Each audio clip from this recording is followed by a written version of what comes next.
All right, it is 7:00 p.m. This is the appointed time for our August 21st, 2017 Aleppo Township Legislative Meeting. Let us please rise for the Pledge of Allegiance. I pledge allegiance to the flag of the United States of America and to the republic for which it stands, one nation, under God, indivisible, with liberty and justice for all.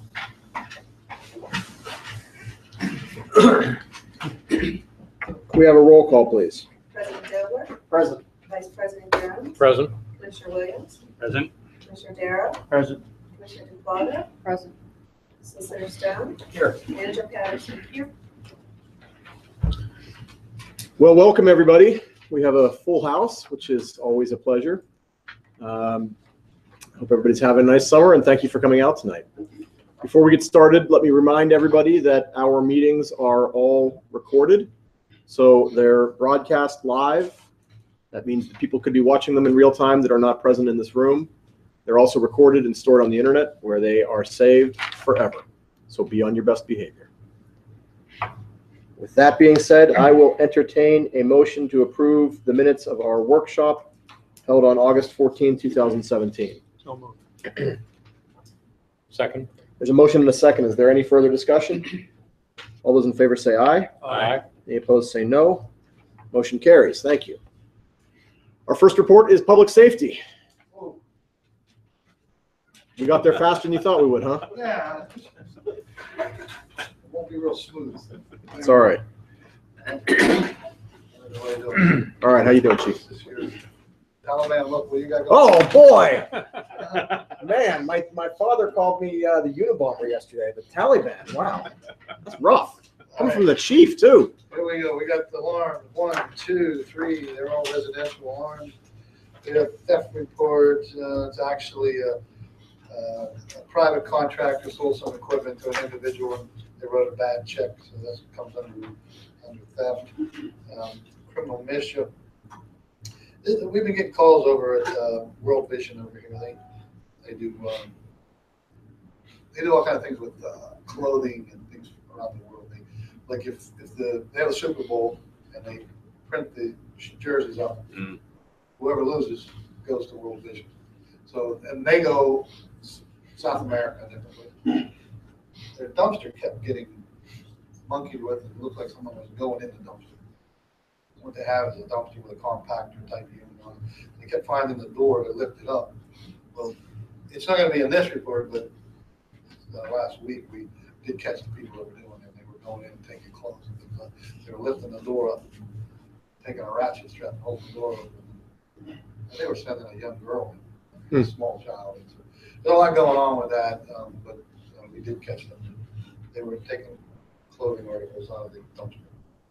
You think they were stealing stuff that was what they told collectible? Us, well, it might be. Here's what they throw out are things that have any foul language on it, or if they're ripped or tattered, they will throw that stuff out too. And these are the things that they were taking. What they were doing with it, I'm not sure. This was a mental health issue at a residence.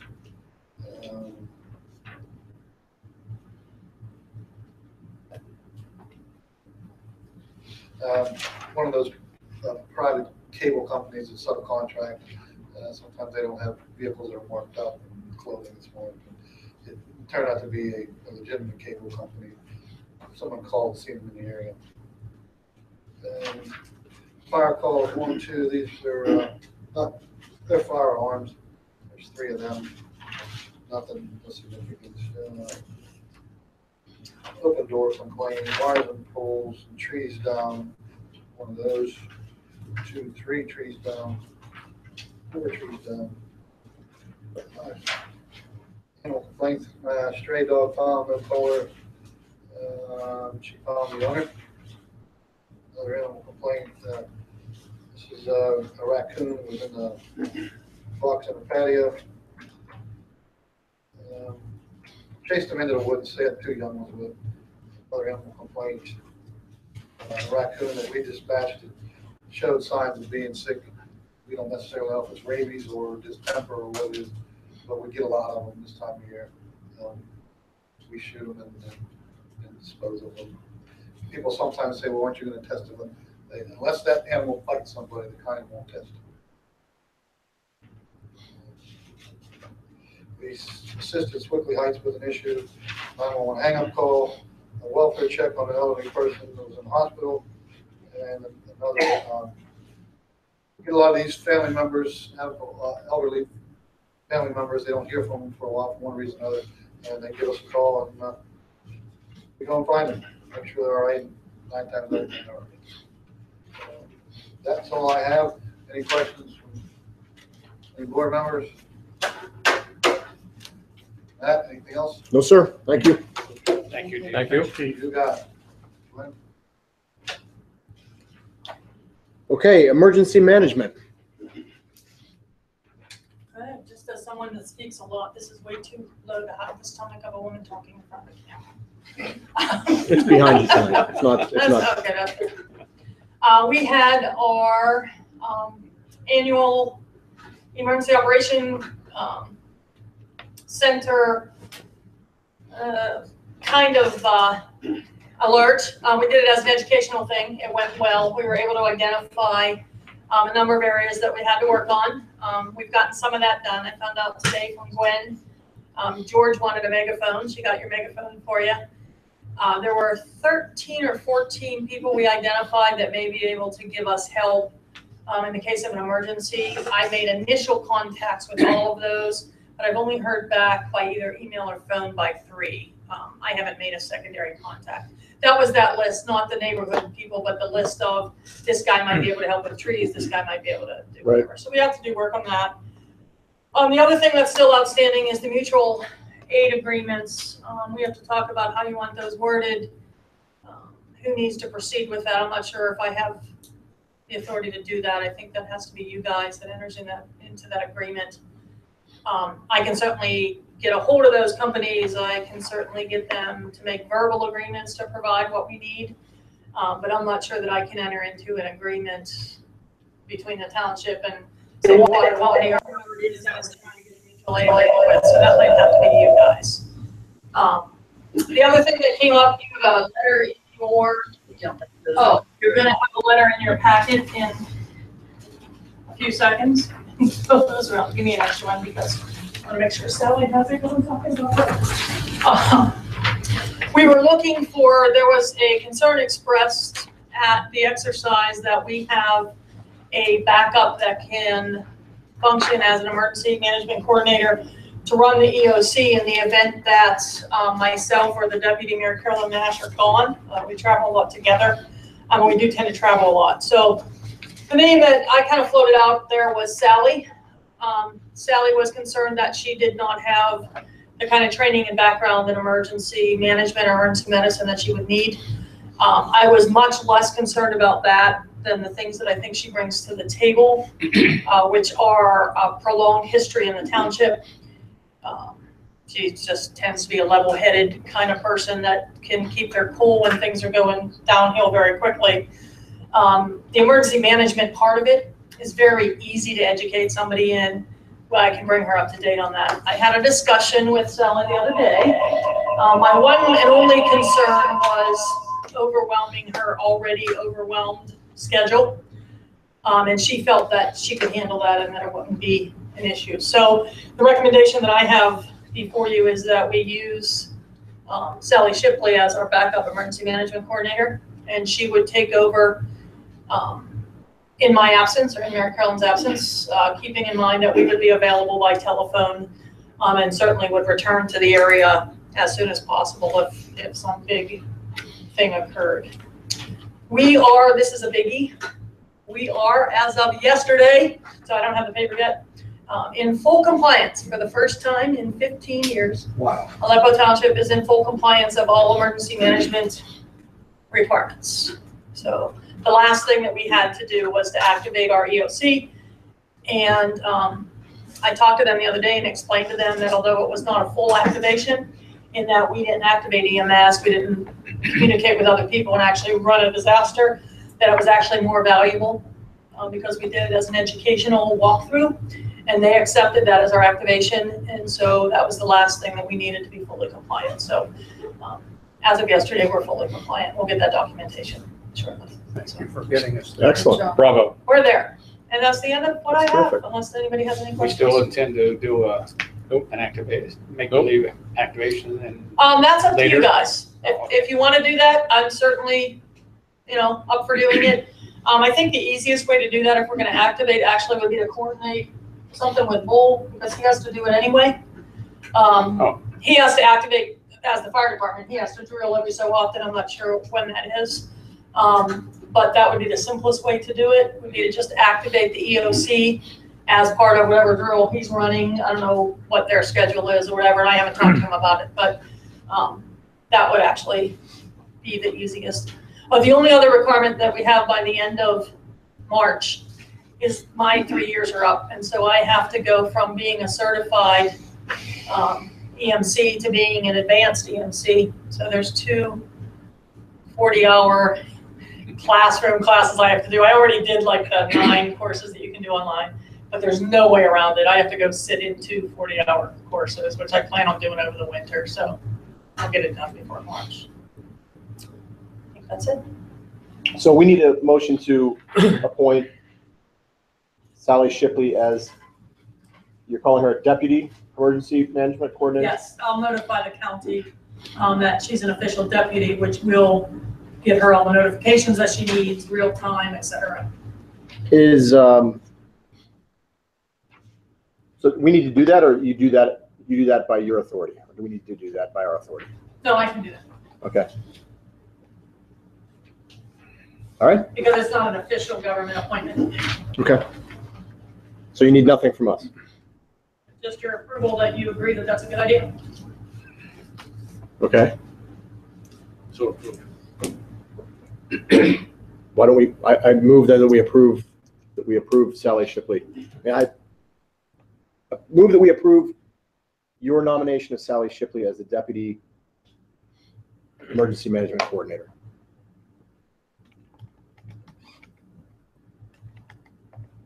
no move. Well, that's my motion. I need a second. Second. Okay. Is there any further discussion? All those in favor say aye. Aye. Anybody opposed, say no. Motion carries. Thank you. Thank you, Sally. One more quick item. Bill, could you elaborate a little bit upon your activation at the fire department, what that entails and how we might coordinate? Currently, we're planning a drill at Masonic. We're supposed to have it like 3 weeks ago, but we just couldn't put it together in time. But we're going to do an evacuation drill, and basically a fire alarm will start at Masonic in one of the apartment buildings. It'll be a second alarm assignment for the fire company, which is 8 companies. So if we can do something like that, along with emergency management, that would be great. That would be perfect to actually do an activation of our emergency operations. Gwen, do you want to keep track of that? Sure. Good. Judy, is Eric the head point up at Sonic, or has he established? No, he still is. He is, and Pete. Yeah, I think all right. Yeah, Pete. Pete kind of does the kind of boots on the ground stuff, and Eric kind of stands back and does the oversight. But it's Pete that does all of the emergency procedures and policies, and Yeah. that's who I worked with to get their emergency operation plan as an appendix to ours, et cetera. That's Pete. Well, he has security up there also, so. Yes, yeah, security, maintenance, emergency operations. Okay, thank you. All right. Anything else on emergency management? One thing that's a segue into Bill's fire report would be the talk of the alarm, the siren. Yeah. So Why don't we do that now?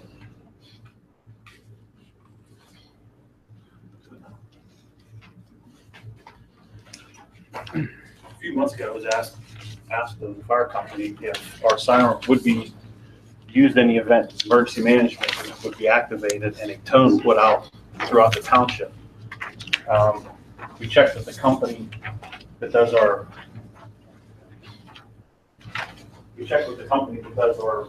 radios, And Stanley Communications, they have programmed our siren in the past. Our siren is programmable to accept multiple tones. They're familiar with the siren controller. So the quote that you have in front of you is for $561. This is the simplest route to go. This is basically installing what they call a mushroom style button inside our building. That somebody would come in, hit the button, and would activate the siren for whatever tone the EMA wanted to have. Currently, our siren right now, which most of you have heard of before, it goes for 45 seconds, 9 rings. That is all programmed in the controller, and it's activated through County 911. Now, I can also activate that from my car and also my portable radio. If the board wishes to go that route, being able to activate it remotely, that's going to be a lot more money, just due to the fact you're going to have radio equipment that's capable of doing it. I just had them price this out because I thought this would be the simplest. If there is an event that goes on in the township, chances are the fire company's going to be responding first. The building's going to be open. I spoke to Gwen a little bit today, and we have a room designated as a radio room, which is direct communication to the county. We have internet accessibility on the backup generator, so that room is, no matter what the event is that comes through the township, that room will always have power. And we thought maybe using that as, I know they want to use this as the EOC, but you can also use the fire company as well. At least you have direct communication to the county. And you're actually our backup, I believe, in the plan. Okay, and then whoever would want to be in charge of having access to the building, being able to activate the siren, it's just a real simple, just like I said, it's a button that'll be marked in for the emergency management. Currently, our building is, we're not worried about people coming in. The building is, we have electronic key fobs. The building's all cambered, so anybody can access it. Whoever Judy wishes to, we'll just give them a key fob, or Gwen or somebody else in the township. They'd have to, just swipe the key fob. Or, like I said, the building, weather like this, the building will be open. The doors will be open.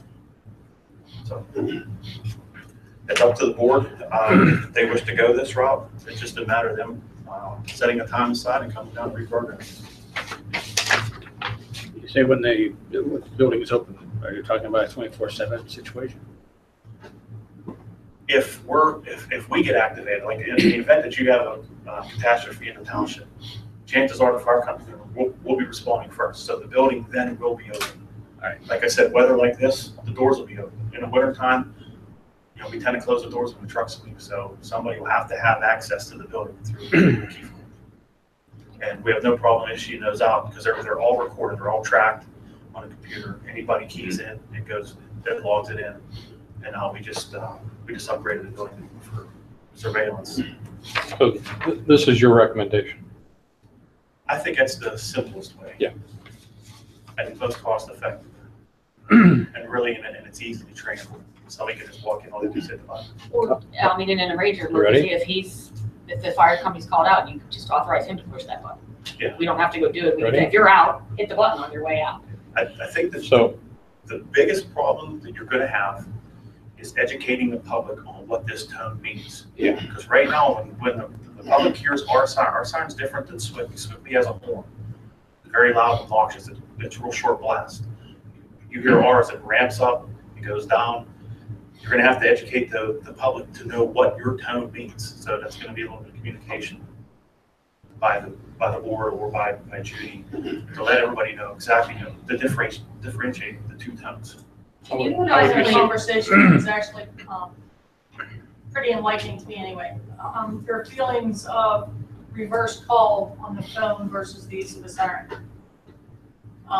You seem to feel that the use of a phone would actually be more efficient. I kind of tended to agree with that. We talked about that at the exercise. I mean, what are your concerns other than education about the siren? I don't think really that's really the only thing. Just letting people know what the two different tones mean. how would you go about doing that? Communication. Well, we would have to do that Put a through letter a out newsletter Yeah. and test it, maybe once a week for the first month or something. you can't do short blasts, like you said, it's a ramp up system. Right, like with the Swiftly Air, they can do real quick short blasts. Ours is not like that. It's what they call a rotor, and it takes a while to ramp up. So you'll hear ours like it goes up, it takes a while, it ramps up, it goes as high as it'll go, then it slowly dies down. That's why like with this type of tone, it would have to go up and stay up there for a couple of minutes to let everybody know. When we first had our siren installed, we actually did a 6-minute cycle. It was driving people nuts. Because for 6 minutes, you don't realize how loud that siren is until it goes for 6 minutes. Like the old generals. Yeah, then the county, they were if you didn't answer up in 2 minutes, they hit your siren again. So we were getting times when the siren went for 12 minutes. And our residents were like, whoa, this is crazy. But so, yeah, we scaled it back. 45 seconds. So, what's been done, like, what is the current situation with, like, a big catastrophe emergency? There's no notification, that was the problem. Yeah, I mean, people would just call someone, the fire department, to call each other and then try and, Well, what the has fire there ever company, been a major event here where, we've had a couple small ones, nothing I could say major. Typically, whenever something like this happens, first the 911 center is going to call out the police, fire, and EMS, and then the emergency management will be activated. So normally we get dispatched relatively quick. County's goals are to get us dispatched and out the door in 6 minutes.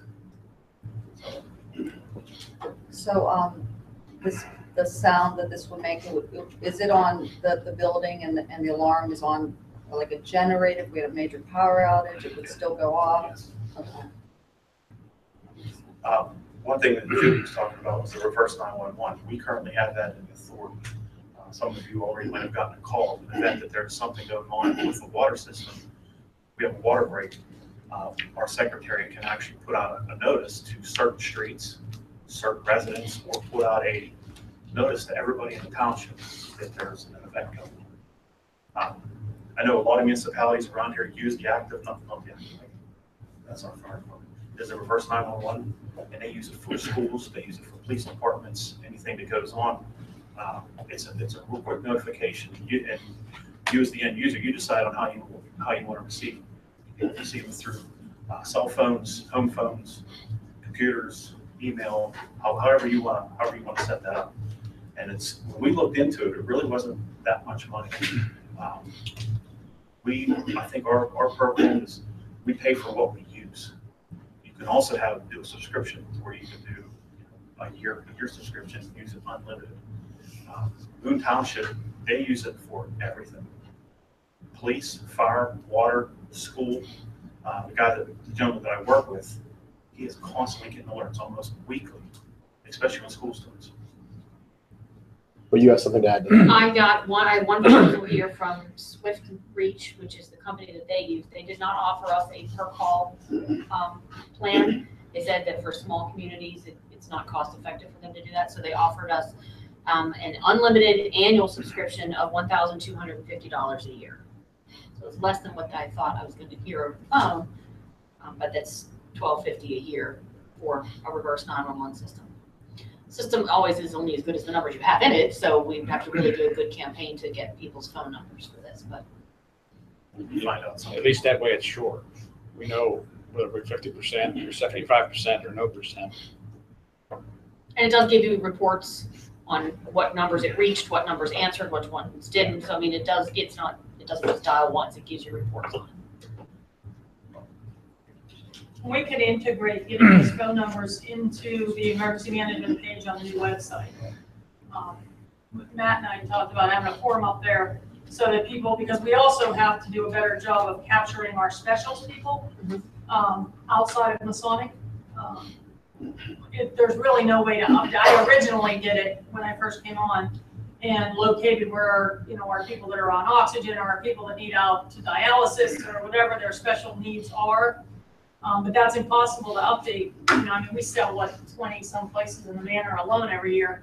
And so as that changes, there isn't anything in place to update those. So with the website, we can update both capturing that information and capturing contact information like emails, phone numbers, etc., real time. So, if we use an educational method of, newsletter or phone call, whatever it might be, and during that process, also educate to the website and have that form on there. People can update their needs real time. Grandma comes to live with me and she's on oxygen, or she needs to be out 3 days a week for dialysis. So if there's a big snowstorm, we need to get her early. That information could be updated real time. Well, Judy, what's your thought about the siren versus the reverse 911? Do you have a preference? Just because I'm old, in the beginning of this discussion, I was leaning toward the siren because that's how everyone has always done it. But after multiple discussions with Chief, I'm probably in agreement that you would reach more people with more understanding if you use the reverse 911. If, and this is a big if responsibility of all of us, if we are able to capture a large number of people. I believe the authority, correct me if I'm wrong, but the authority, when you said, is it what, 70% or something? Something, yeah, it's not. So there's a large block that elected not to provide their contact information to the authority. And I know there's a large block of people in the manor that elected not to provide their email just for something as simple as a newsletter. So I don't know what kind of blocks we'll run into, but if we can find a way to remove those blocks, I would kind of lean toward. Well, but don't you think those blocks are the same?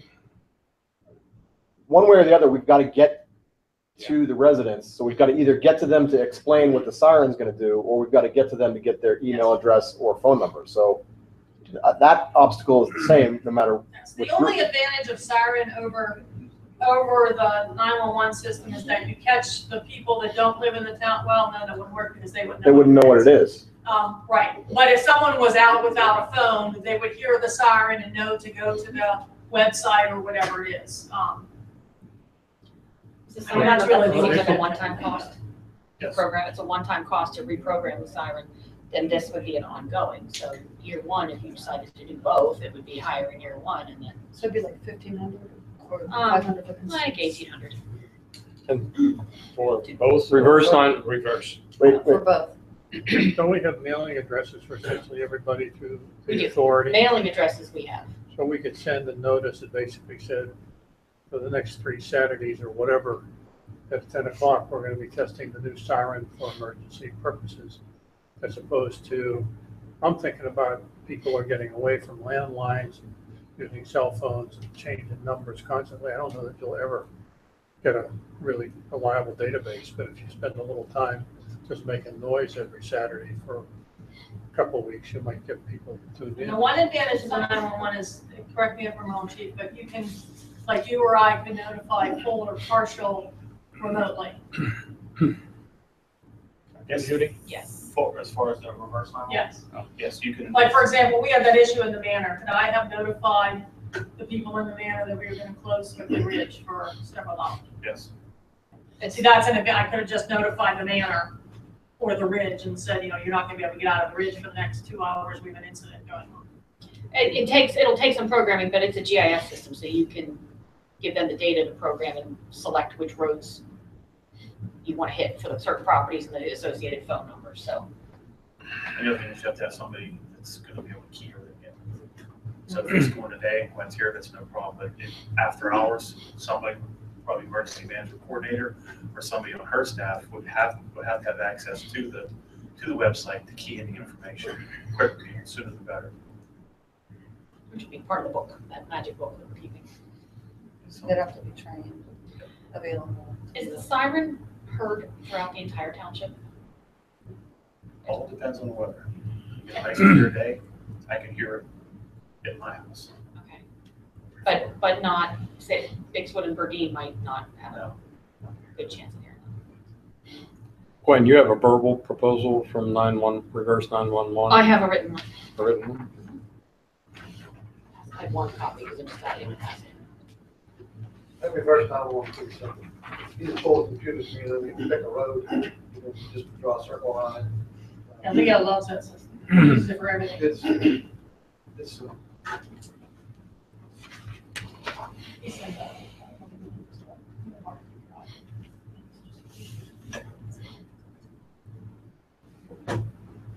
We have it in about 4 communities, I think, 4 or 5 other communities. We just don't use it that often. That's it. I'm just being honest with that, so you just don't use it Yeah. that often. I think You might go years. we talked about it several years ago, I think before any of you were on board, and the cost was higher then, but the thought was, you don't have a lot of occasion. And see, Moon uses it for traffic, road closures, they use it More for, notification. funny looking man just walked out of Unimart, I think he robbed the place, look out for him. He uses it for everything. So it is multi-purpose. Yes, yes. I moved here from the, Leo loves that system. He uses it for, there's a tree down across University Boulevard, please don't go there. To, Thorn Run's really icy today, please don't drive there. To Unimart just got robbed, please look for a guy that meets this description running around your neighborhood.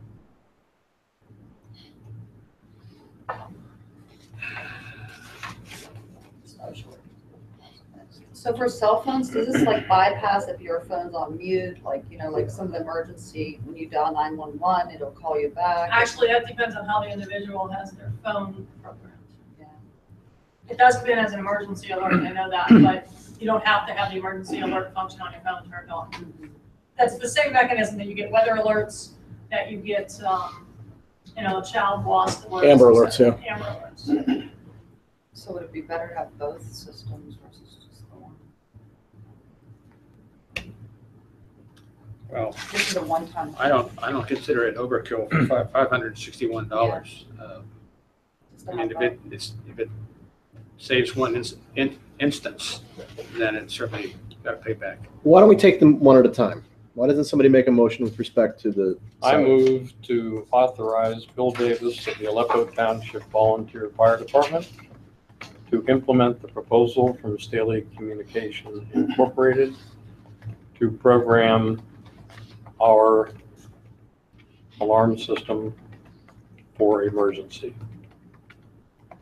at the township's expense. Second.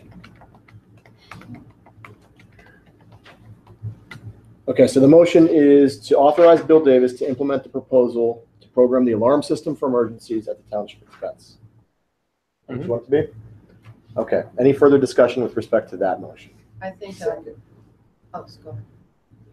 Dan second. Okay. You can't second it. I think what Dan mentioned about having some kind of Habits. practice drills with it would be good as well, to get people accustomed to what that sound is and what it means. All right, any other discussion with that? Okay, so then all those in favor say aye. Any opposed say no. That motion carries. I have one question. Do we have a timeline for the website? Just because the siren is going to direct them to a website that doesn't exist, so we can't really test it until the website's up, because the information that they're going to get when we put the siren off is going to be located on that website. Yeah. We'll put it on our website as well. I mean, I don't know the answer to that. I as I'm sure Sally is chuckling already, the website is taking longer than any of us want it to. It's moving, but it's not moving super quickly. But I don't think that should stop us from getting the hardware part done. Oh, no, I agree. That was in response to Michelle's question Yeah, about. I agree. About education. We can't educate the public until we Correct. can tell them where to go. And where they're going to go is going to be the township website. Correct. So that has to be up before we can trial it. We can commence that through the Manor and through Masonic initially, and that's 70% of the population. Right.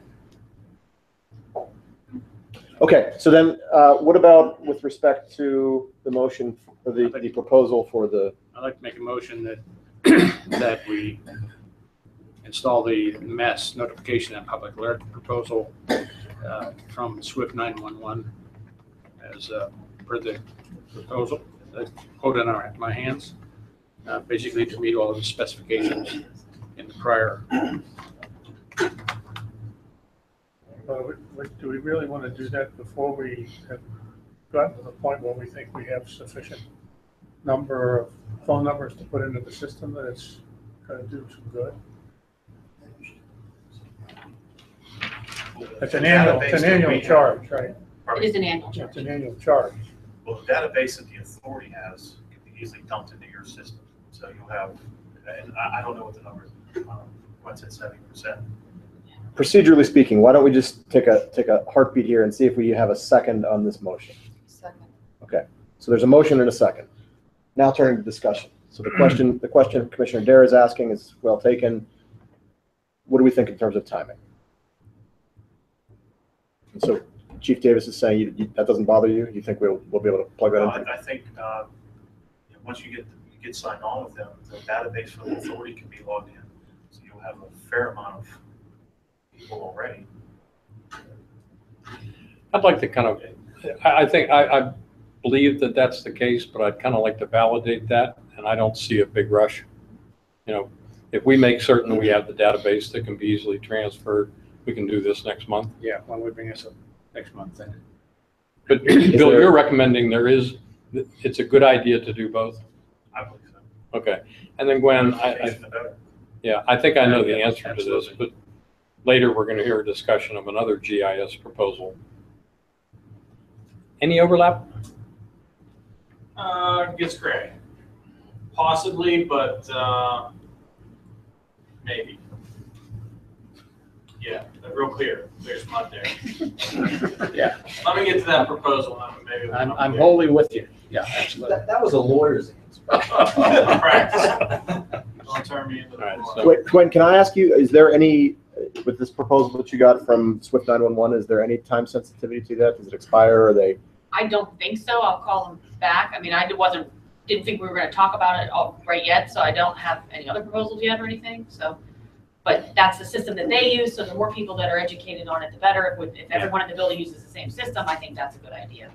Bill, can you tell me, would this also apply into Masonic? Oh, yeah, it'll apply to anybody who's willing to give up. They're 60% of your population. When something you just said just clicked into my head. If the authority is using the same system, the township's using the same system, can we do water authority notifications on our system and thereby realize a cost savings? If we're sharing the same database, is there a downside to the township saying your water is going to be shut off in the next 3 hours? I don't think so. It's not exactly the same database because hers is water customers and that includes people in Glenfield, so we have Sibley Hill. No, but what So the they have to chief be is taken saying out is of that ours, but we can say we're only going to notify Red Gate Road, hers is not set up for that yet. The GIS is not. but ours will be. Ours eventually. So ours will is be. kind of the set and hers is the subset. So my question is, by just putting that subset under us, could we get Discontinued. a cost Yeah. savings For the for the authority? I think, to add to my comment, waiting to make sure we have the database and that it can be quickly and easily implemented. Because like Dan said, this is an annual thing. So if we start today, it ends today, a year from now. And If we might get our act have together, numbers in 6 start in a months. month. But I think, We won't have the database ready in a month because we No, would have to do you're the not. notification. then let's wait until we're ready to install. Okay, so we have a motion on the table. Is Right. there a motion to defer that? And for how long? I'd say, 2 months, 3 months. If you don't have the database within 90 days, We won't because it's Too all much. tied into the communication that's gonna come from emergency management should be coordinated. So the website should be ready so that we can talk about we wanna send like one big mailing that talks about all the things. So we need to have everything ready and we're not at that stage yet. We're getting there. what's the leading point? Is it the website or is it The the database? website. The Or the website database? contains the information that will be given to the people who get the phone call, who hear the siren. So they will be directed to go to the website for real-time updates on the disaster. So we can't direct them, like I can't send an educational thing out that says, when you hear this siren, when you get this phone call, log into this website and there will be, real-time information about what you should do, whether to evacuate, whether not to, until the website is up that I'm sending them to. Right, but the website the reverse 911 could exist without the website.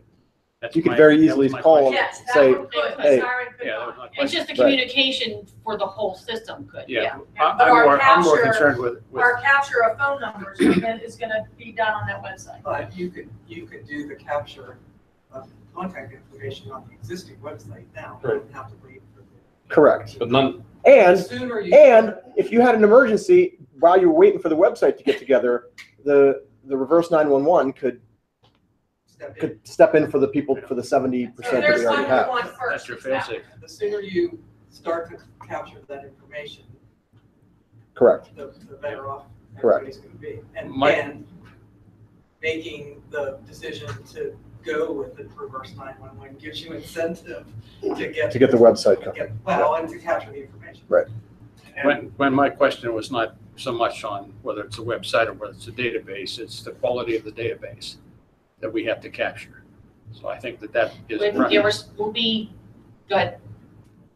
So I think that we have to focus on that because it's a very finite thing, very easily defined. We know whether we fail or we pass, and that can happen anytime because that's independent. Sure. The address collection and the. Yeah. I And can then when start. the website comes alive, you already know what you have to plug in. Do we have a suggested timeline? Question, does the authority and/or water have individual phone numbers for the individual residents at Masonic? No. This would. So that's, We'd have to- I know, but that means we have a collection. But Job. presumably Masonic has a list of those Sonic numbers. has that information. Good. Well, but that I- information is covered under. All right, I'm Right, gonna say, that, yeah. I'm gonna make a motion to defer the decision on the Swift Reach 911 proposal for 30 days. The only thing with that, the more notifications, the better. But the problem, one of the things that we see on our end of it, we notify, I'll give our secretary certain roads to notify. And if she doesn't key on those roads, it goes out to everybody. And then my phone starts ringing off the hook. What's going on? What's going on? People don't take the time to listen to the reporting. And so They call right back. if you They have call right back. the Masonic Village, to where everybody's gonna be notified of a Right. catastrophe or something that happened, say on Mitchell. Glen Mitchell Road, do really, Right. people in, I'm not saying that they're, the people on this side of the township, but they're gonna need to be notified. So It'll I be think a they should be case by programmable. case. Case by case, and one nice thing about the website is you can pinpoint a certain area. Yeah. People still call back and say, did you call us? Yeah. my motion We is get it on all the the table. time. Okay, so there is now a motion on the table to defer discussion of the Swift Reach 911 proposal for 30 days. And that motion needs a second. Second. A motion and a second. Is there any further discussion with respect to the motion to defer? All those in favor of the motion to defer, please say aye. Aye. Any opposed, please say no. Motion carries. This is deferred for 30 days. What, may I copy that. ask, what You get- information will you be seeking in 30 days? So I know The what, quality of the database and the timeliness of its implementation. Do we have it? Oh, yeah, that's when we start to capture. yeah. Hmm? It's the capture.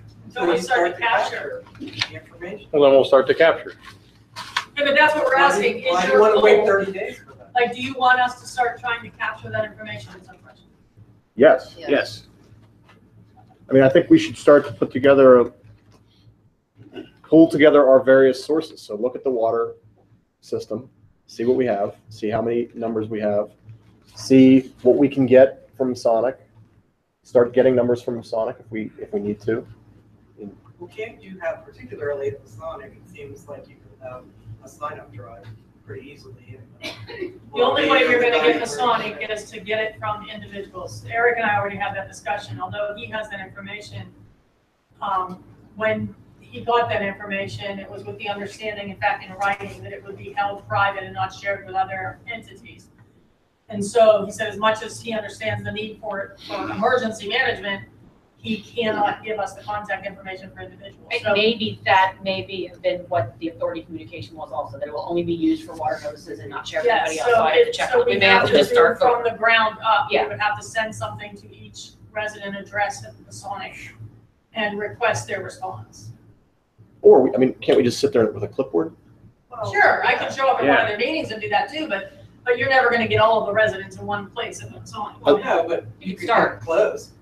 Sure, we If can you're in start the doing dining that. room or you're. Put out cookies. in the lobby. Yeah, cookies and coffee. Right? Isn't that what Yeah. my Donuts. donuts? Yeah. They've Yeah, I was gonna updated. talk about it, plus the donuts. Okay, so the point is well taken. Is there anything that when we talk about this in 30 days, we're gonna look at Gwen and say, Yeah, tell me what didn't you didn't get us this? What do we expect her to have us for us in I'm 30 days? wondering who's gonna do all this collecting and entering and data numbers. Who is going to do it all? Who's that, Gwen? Probably the person that's done it Like your before. question, and I thank you for your question. I appreciate that. It's probably gonna end up being me. Well, I'll help you. I mean, we'll, Think we'll 30 days? Gwen? No, that's why I asked what was the deliverable in 30 days, because there's not a chance I'm gonna have. Well, that's why I said. Deliverables, a detailed plan of what we're gonna do. Yes, I think in 30 days we'll have more a recommendation of how we're gonna get these Okay. specific. We're not gonna have the information. Thank you. Okay, that's what I was I'll asking for work with you. timeline earlier. Gwen, I'll work with you in terms of Masonic, Okay, great. as to how they do it, that they line the people up, or what did they do? And the nice thing about Masonic is that the people who object, just be patient. Sure. Somebody will replace them. Okay. Is there anything else with respect? We're still on emergency management. We're 45 minutes in, still on emergency management. No, we're still on emergency management. Okay. Okay, do you want to go fire department now? Take us out of order? All right, go ahead. Okay, real quick, just a brief overview so far this year. January 1st to August 21st, fire company responded to 112 calls. 59 of them were in Aleppo and 53 in Swickley Heights. This time last year, we had a total of 56 calls. Wow. So it's doubled this year compared to last year. Most of the call volume that we've seen this year, commercial alarms have gone up quite a bit in Aleppo. And of course, the trees down, wires down, that's increased tremendously this year. Late fall, early summer, we've had a lot of storms roll through. Some nights there would be 3 or 4 calls a night, or day that we would respond to. So I don't have a list. I have a list with me, but I see the card. But basically, that's it. Out of the Aleppo 59 calls, 22 of them are commercial in Masonic. So almost 45% there just for commercial homes. The other ones, there's 9 of them on the interstate, then the rest of them are on trees down, trees, wires. In Swickley Heights, which doesn't matter to you real quick, 30 calls out of the 53 in the Heights were tree related, trees, wires down. 11 residential alarms and 2 commercial alarms in the Heights. The big one for us, they changed their procedure at Masonic Village for fire alarms. Used to be years ago, well, not years ago, last year. If we had an alarm there, security would go to the alarm first. Then it would be up to them to determine whether or not they needed the fire department response. They changed their protocol to where now if an alarm comes into their security desk for any reason, they are notified the fire company. I guess they had an incident in one of their other facilities, and the fire company was not dispatched in a timely manner. So, which they asked us if that was going to pose a problem, and I said absolutely not. If there is something going on over there, 4 or 5 minutes is going to be in a world bus. So, if it becomes a nuisance, and we're running a lot of calls, but. Do you respond well, or do you respond to truck every time? Well, one of the things, it's kind of nice about a direct line right to Masonic security. So if they get an alarm, they're either calling me or I'm calling them. So there's a lot of calls that we get dispatched to that the truck never leaves. Okay, so it's not a full dispatch. No. The first alarm assignment is our truck, our engine, the tanker, and the storm. So that's the first alarm assignment. The second alarm dumps into a lot of other. But typically, it's a 1-unit response. And if it's just a smoke detector, we assist. Usually they have maintenance on scene. We assist them with resetting the alarm. Okay. Any other questions? Chief Davis. Thank you, Chief. Thank you. Thank you. All right, I think that moves us along to Public Works. There he is. To see how the reports, we had to make a new signpost for the township, replace the one on Merriman. We're going to be installed on Waterworks Road. signs on waterworks. And then we got fallen trees on Ferry Road on Mitchell. Storm and everything else, of course. We put up new watch children signs on Rockledge. Hopefully alerts people. And we had a lot of cleanup on the roads from the heavy rains, washing stone and everything out on the roads. And trimmed the bushes throughout the township building and all the mulch beds around there. Like I say, we haven't got a break on grass this year at all. So, can't get away from it. Keeps raining, it keeps growing. Keeps growing. And we started changing out signs with the Heights Drive, and we're going to be, I guess, discussing the speed limit issue with the Heights Drive. We will. So what signs are you changing out now? We posted new wash children signs just like we did on Rockledge, the real ones that stand out that hit you as soon as you come on. Gotcha. And we felt that's more of a catches your eye than was there before. And basically, we put them on every township road. Now we've changed over all those throughout the township. Okay. Thank you. Any questions? All right, thank you. Thank you. Good job, Tom. Communications. I have a slew of emails to read, but they're almost all in connection with, let me just make sure.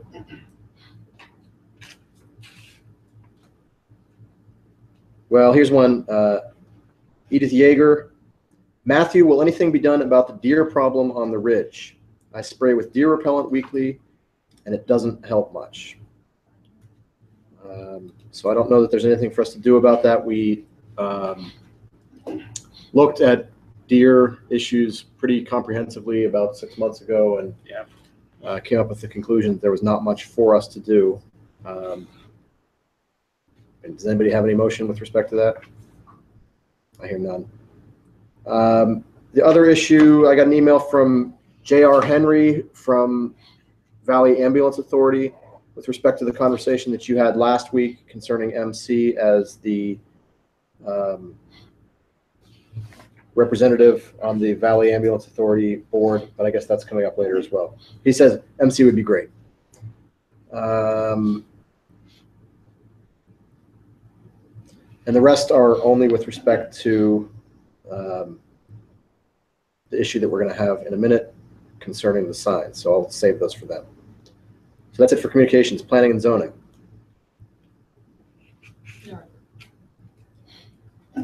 Tax collector. Good evening, everybody. In your packet, you should have a copy of the treasurer and tax collector reports for the month of July. We collected total taxes was $27,720.20. For that, you can see the breakouts in the graph portion of the reports as to on target, which comparison compared to last year at this time, as well as the year-to-date numbers. So if anybody has any questions about that, let me know. Then we have the various account balances also for the month of July. Right now in the PNC checking account, you have $214,184.35. The Pliget accounts, which is the state fund, you have $82,378.76. The general investment savings account, you have $934,147.19. The reserve fund of $104,993.61, and the capital improvement fund of $559,359.67. So when you add that all up, the total monies on hand is $1,895,063.58.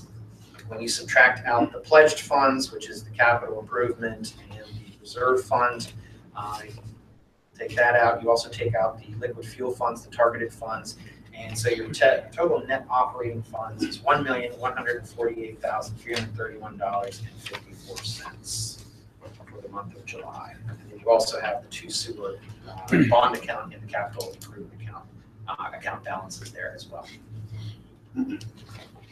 When the audit is due, We got the one pension report that they were waiting for today, so I sent that to the auditor already today, so. very 2 weeks. I would think. Will you be prepared to review the audit with us? Yes. Thanks. Okay, no problem. Any other question? Clayton, anything concerning to you here? No, I think we're pretty much on target. Probably have a little bit additional money, from what I can tell, but we'll wait to see what the last 4 or 5 months kind of bring in. So, You're the man. thanks. Thank you. Yep. So in our finance portion of the agenda, we have a motion to approve the July bill list. I move to approve the July bill list in the amount of $43,695.72, to ratify July prepaid bills in the amount of $11,461.69, and to ratify July payroll transfers in the amount of $17,260.43. Second. All right, there is a motion and a second. Is there any further discussion with respect to this omnibus motion? Hearing none. All those in favor say aye. Aye. Any opposed say no. Motion carries.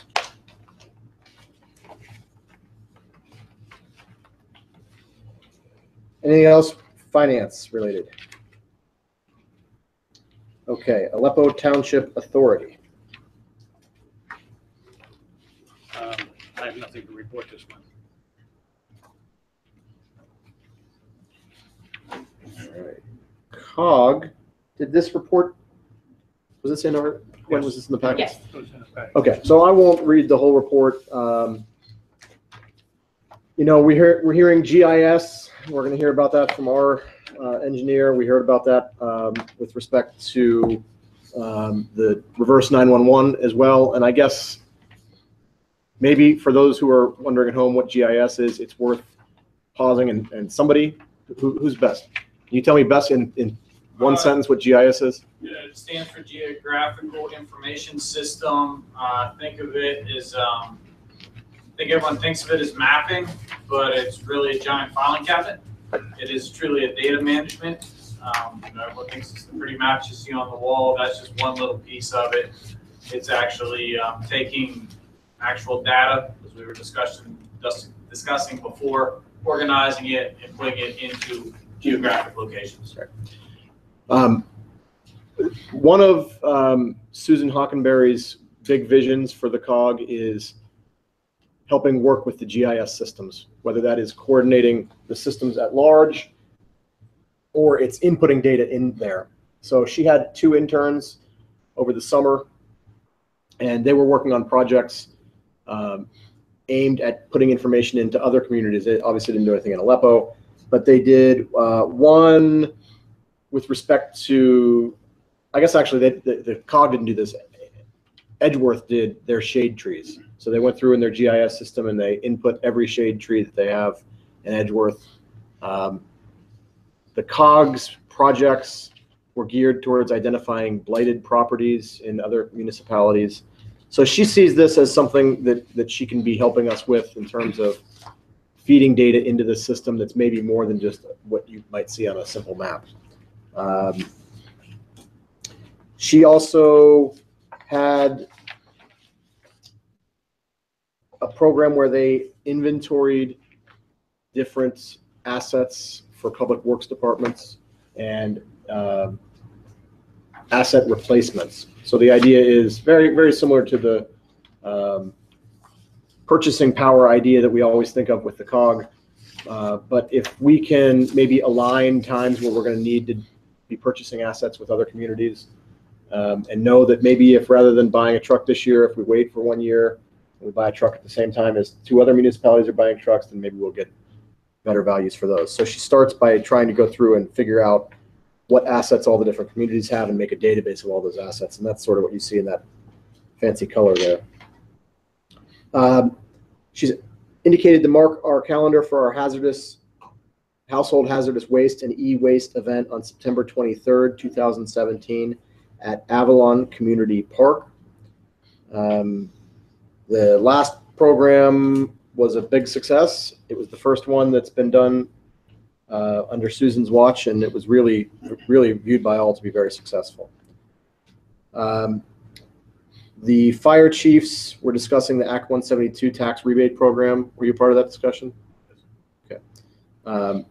There's going to be a recommendation down the road, and frankly, I think that is a very worthwhile thing for the COG to be doing, because it kind of eliminates the possibility that we'll have regional differences with how we approach this rebate.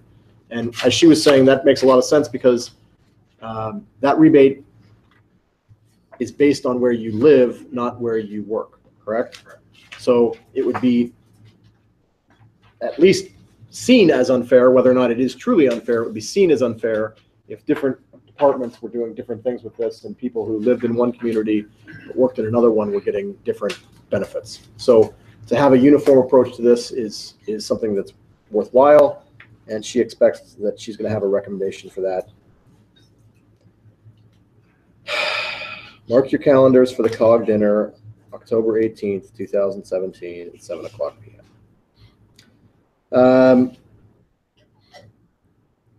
CD projects, we don't really have anything to do with those. And the next high team meeting was August 16th. I guess we missed that. Any questions with respect to the COG? All right. That's all she had to say about that. Ambulance Authority. Wait. Maybe. No. Okay. Ambulance Authority. No report yet. We don't have a person. Okay. Engineer. Okay, I have a couple things to talk about tonight. The biggest one being MS4 in your pollution reduction control plan, which is out for public comment. Would you like me to start there? Sure. Or would you like me to start at the other items? Whatever floats your boat. Which ones? Just gonna blow through the other items first. Sure. The other items, we are still waiting for Youngblood Paving to give us notification of when they're going to be in the township to perform their work. I think they did a lot of work this year, and they're struggling with the weather to get it all done. They were supposed to be here last week. Obviously, they did not. I'm in communication with them, trying to get a schedule so we can get proper notice to the Sonic Village, as well as the other residents to do the work. I think they'll be here probably 2 days, separate by probably a week or two. So once I get more on that, I'll coordinate with Gwen to do the proper notice. In addition to the roads, we are finalizing the roadway management, asset management plan. Got some more direction last time we met a couple weeks ago. I think we're all on the same page now. We'll finalize that in time for budget season. We also had a presentation about GIS coming up again. Howard Hoddard from my office came in. He's our GIS expert. Knows more about GIS than I do. It's pretty much all he does. But he gave a presentation on web-based GIS out of Esri. Esri is the main company, ESRI. Basically, a couple of years ago, if you wanted a GIS system, you needed to have a standalone server, you needed a standalone computer. With cloud technology, that's all going away, making GIS much more cost effective. So now you have an annual subscription fee. I believe it was in the around $1,500 a year. That allows access to multiple users in multiple locations using the equipment you already have. They maintain the database in the cloud. If you do go crazy with your data amounts, there is additional storage cost based on the amount of data you want to store. So as I discussed briefly before, the maps have points. If you're looking at that map, there's parcels. When you click on that parcel, there's more data there. There's the property owners, there's the telephone numbers, there's the tax ID, there could be the sales records, it could be anything. Manholes, you can click on a manhole, it can give you the depth, the condition, the last time it was inspected, if there are any overflows. You could click on a pipe, it could have the inspection report, it could have the cammering, that video attached to it. It's really, sky's the limit when it comes to GIS. Again, I said it was a big filing cabinet. It is a place to store data. As when I get into MS4, that is the push that MS4 is going with stormwater and DEP. Again, it's a lot of data, it's a lot of paper. It's getting rid of that paper, keeping it in something that's easily managed. I'll get into a little bit more of that when we get there. my reason for the unclear answer on how this all ties with emergency management. I think the storage of numbers, absolutely. The storage of data, absolutely. It is being used, to my knowledge, for, fire calls, police calls, traffic stops, traffic tickets, arrests, anything that's data you can store in GIS. Where I got wishy-washy there is a fine line between public knowledge and private, Freedom of Information Act kind of thing that I'm just not experienced because I'm not a GIS expert. But I know just from our discussions with my expert, once it starts to get to fire and police, it gets a little bit gray. So I think that's a case-by-case basis. Could you use it? Region 13 already has the knowledge center, which is the entire region, police, fire, EMS. Absolutely, you can store it, but is that a fire department or a police department GIS system versus a township system?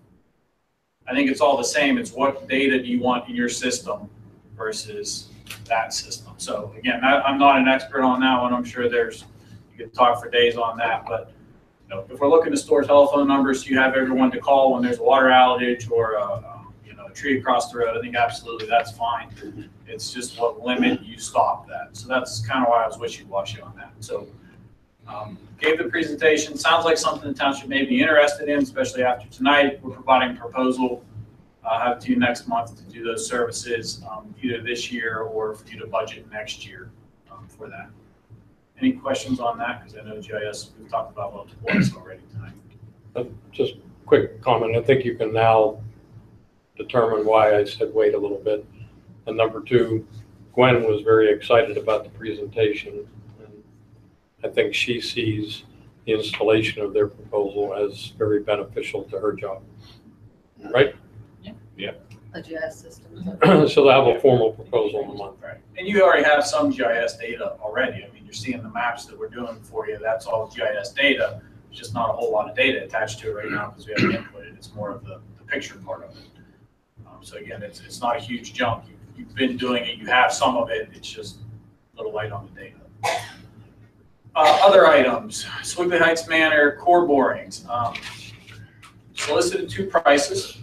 One price I thought was high, and upon some further research, that geotechnical engineer that did that work was also connected pretty closely with the site in Kilbuck, so I'm going to use them.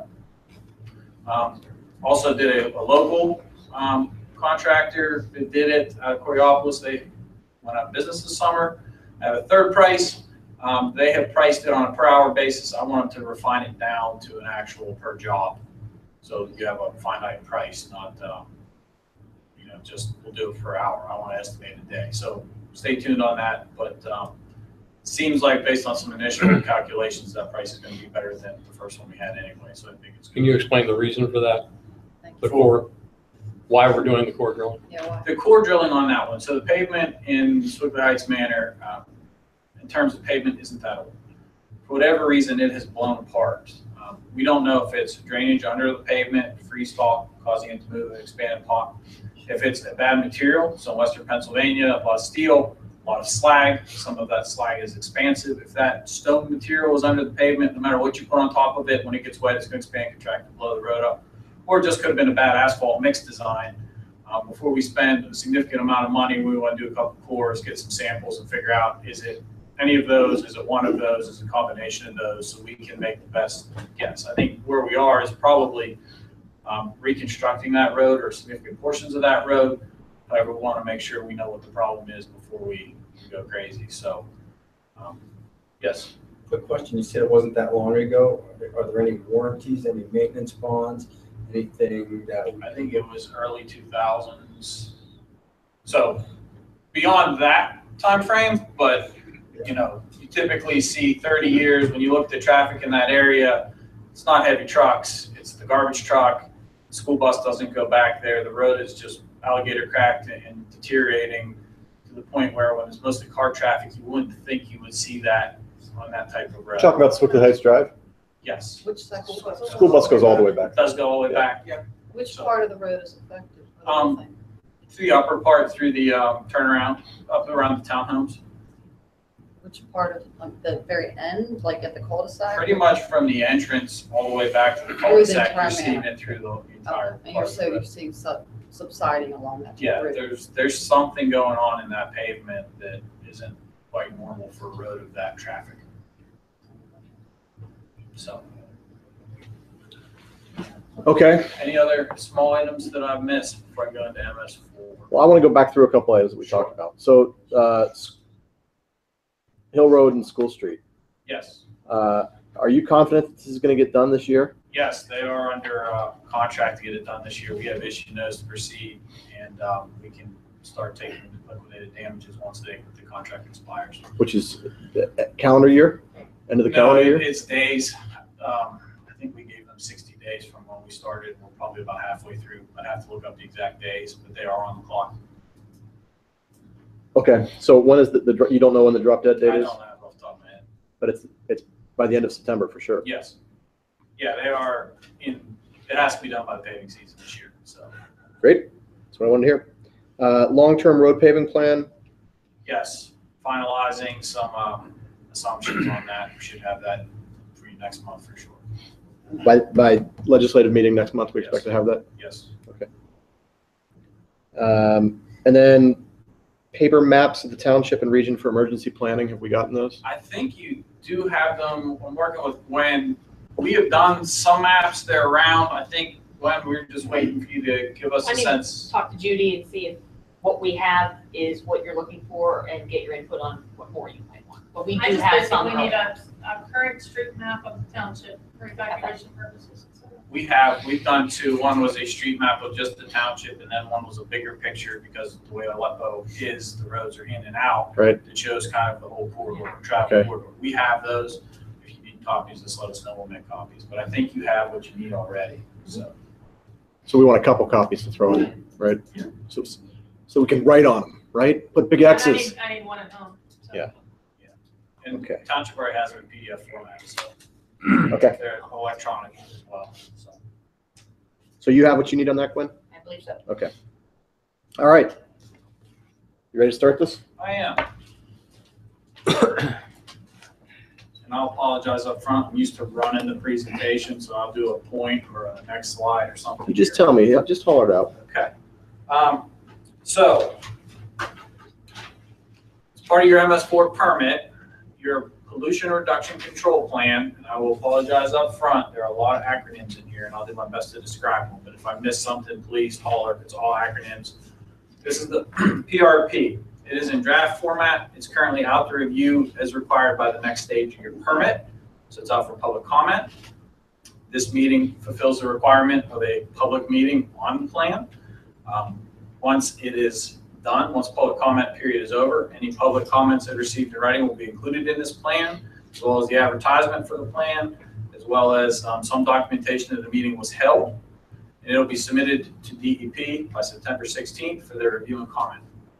So that's the big, quick question. So I think a lot of you being new probably are asking, what is MS4? I did a quick presentation here, just trying to hit the high points. I'll keep it as brief as I can, but again, if you have questions, please stop me, and I will do my best to answer them. So again, the presentation overview, what is MS4? We're gonna go through the basics of MS4. What are minimum control measures, MCMs, and again, the pollution reduction control plan. A quick summary of the township's pollution reduction control plan, and just a quick compliance timeline at the end. So next slide, please. So MS4 is a permit similar to the water wastewater permits. It's an NPDES permit, which stands for National Pollution Discharge Elimination System. And MS4 stands for Municipal Separate Storm Sewer Systems. So it is not the Yakasang consent order, as a lot of communities in Western PA get it confused with. It is strictly stormwater for areas considered urban as determined by the Census Bureau. Kind of the timeline for MS4 all started in 1972 with the Clean Water Act. Kind of really got some legs in 1990 through 1999. 2003 was the major year. That was the first year they issued permits. That first round of permits lasted 10 years. Second round started in 2013. That's the permit you're currently under.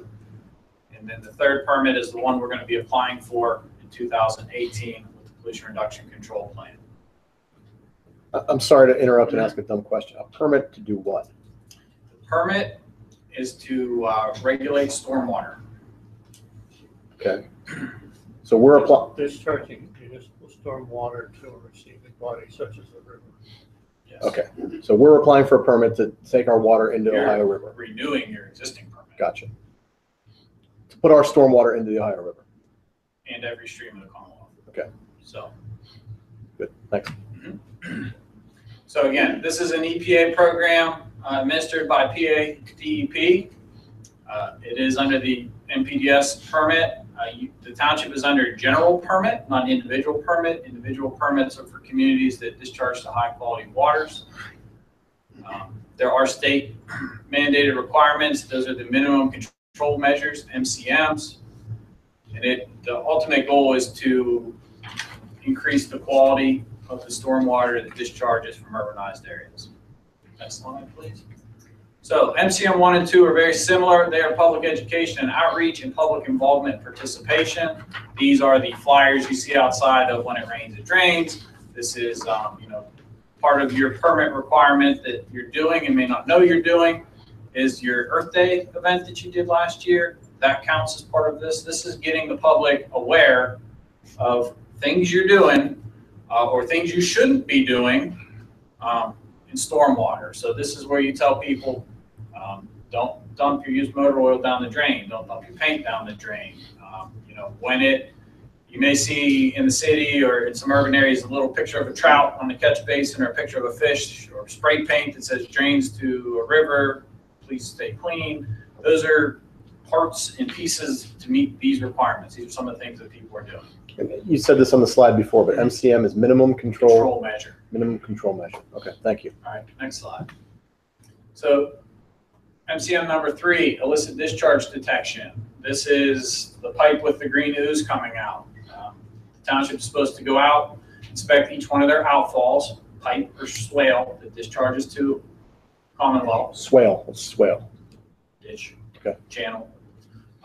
If you're seeing the green ooze come out of that, you got to figure out where it's coming from. Try to stop it. Again, you may check your pipe. It hasn't rained in a couple days.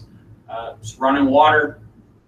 Doesn't smell. Looks clear. Take a water sample. Comes back clear. It's just groundwater. No big deal.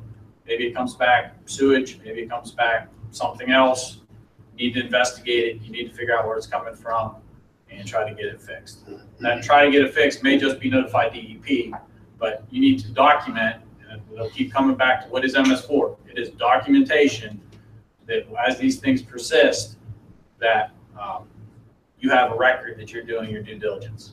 So out of curiosity, how many of these, what did you call them, Outfalls. Outfall. How many of these outfalls do we have in Aleppo? The exact number, I think you're 20, 30. So that's just off the cuff. Not as many as some. Yep. I mean, your benefit in Aleppo is you're at the top of the hill. So, everyone below you is getting your runoff, which is good for you. Maybe not so good for your neighbors, but that's just the benefit of it.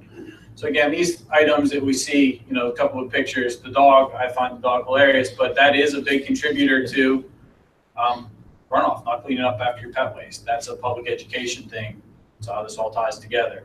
The guy dumping paint or something down the drain, not a good practice. The grass clippings in the storm basin, those go down and rot and do cause nitrogen and nutrient pollution. Sometimes it even gets out of control. You'll hear a lot of people say you can't wash your car anymore. You're supposed to take your car to a licensed or a permitted car wash. I say use common sense. Use a low phosphorus, low nitrogen, biodegradable soap. Everything in the stormwater is common sense. Try not to go crazy. So maybe I'm jumping ahead of you here, but of our 20 or 30 outfalls, thank you. Have we been to any of them and taken water samples? Not recently. Yeah. You have as part of your past permit. So I think you're in compliance with your past permit. I do know there's a lot of good work that Public Works is doing. I think where we're probably light is in the documentation and records keeping. I know talking with Tom, he inspects most of the lines, does maintenance, catch basin clean out, all of it's happening. I think the formal paper of, I went out and did these catch basins and here's what we found and we disposed of it properly, it's probably lacking because they're doing their job, not necessarily pushing the paper. So I would say, yes, you're doing it. However, probably not documenting as well as you should. What is the sampling schedule for the outfalls? How can we do that? You have to sample each outfall in a 5-year period. Once every 5 years. So if you have, we'll pick 30 because the math is easy, you can do 6 a year. You can do all 30 up front, but. And is that something that needs to be done by you? I would love to do it for you. I don't know if it has to be done by me. It really depends on the resources you have. Well, how about for the MS? I mean, can it be done by It can be done by me? Public Works. Yes. Me? Yes. A lot of communities have MS4. Send it to Len. Yeah, I mean, that's basically what it is. We went, we took a picture, nothing was coming out, it was dry, this date, put the report in file, better get your GIS system, and you're done. Or this came out, had a sheen like oil, went upstream, followed it through the system, got to this inlet, there was no oil. And somewhere in between here, we saw it coming off of a leaky car. Notified the car owner and got it fixed. Gotcha. Okay. Or you followed it up, we took it to the township line. It's no longer in our township. Notified the neighboring township that, hey, found a leak or oil spill. We followed it to here. Want to notify you that it's coming from your community. Please investigate, put that in the file, you're done. But we don't actually have to take water samples. We can just look at it. If there's nothing coming out, you can just look at it. If it doesn't have a smell, doesn't have a sheen, doesn't have something that would be not green. Right. Again, if it hasn't rained all summer, you're in a drought and it's still pumping water, that water's coming from somewhere, you should probably do a sample there. Gotcha. Okay. So these are MCM 4 and 5 are related to construction site stormwater runoff and post-construction stormwater management. That is the developments that go in anytime someone's working to make sure that they're doing proper E&S controls. Typically, I think this one would be if someone's working in the community and there's a complaint, there's mud on the street, the township goes out, Public Works goes out, talks to them, gets it fixed. I think, again, you're doing it, probably not documenting it correctly, but that's MCM 4. MCM 5 would be going out and looking at stormwater retention basins, stormwater management areas, and just making sure they're functioning properly, that they are not holding water when they shouldn't be holding water, they are holding water when they should be holding water, and that they're just in good working condition. So you'll see a lot of the old large detention basins that were built in the 90s. They have forest growing in them because no one's ever cut the trees out, or they were never converted correctly. That is part of this, to go around and inspect these to make sure that they're working properly. How many of those do we have? We really only have, I want to say 3 or 4, Masonic and Swiftwood Heights Manor, and Industrial Park. So you don't have a ton compared to some communities, but you still have something to watch. All right, okay. Next slide. And then this one is MCM 6. This is the pollution prevention and good housekeeping of your own facilities. So this is where you store your oil, where you maintain your vehicles, what you do when you clean up a catch basin. Salt's a big one. What are you doing to make sure that your salt doesn't just wash out into the stream? Again, this might be foreign to you guys because you guys have pretty nice facilities. The salt, some communities don't even cover their salt. So they buy a truckload of salt, they dump it out in the open, and when it rains, it just melts and washes away. I struggle with, this MS4 is unfunded mandate. It's hard. You're buying salt and you're letting it wash away in the rain. What sense does that have? The fact that you guys keep your salt covered is the first step.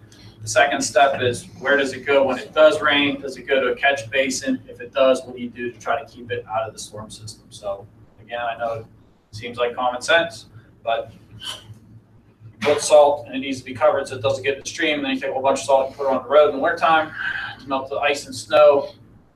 Aware, but that's what DEP is looking for. Make sure that you're keeping it under control when you're not using it to melt snow and ice. And then when it melts the snow and ice and it goes into the catch basin, who cares? It's one of those gray areas that no one has a good answer for. Got it. Okay. So here are some of the changes with the new permit. You need the PRP, Pollution Reduction Control Plan. They are only required for streams that have impairments. There is a list on the next slide that has the list of impairments, but the impairments in Aleppo Township are the Ohio River and unnamed tributaries to the Ohio River. So you have two. They're impaired for sediment.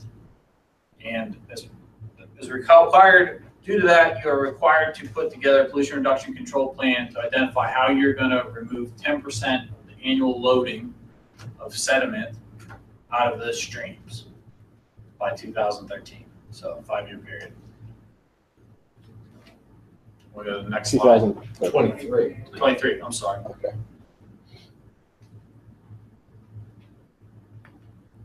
So there's the list of DEP. Aleppo's at the top, more alphabetical than anything. But there's a bunch of different impairments, but the only ones as part of MS4 that are required are the sediments.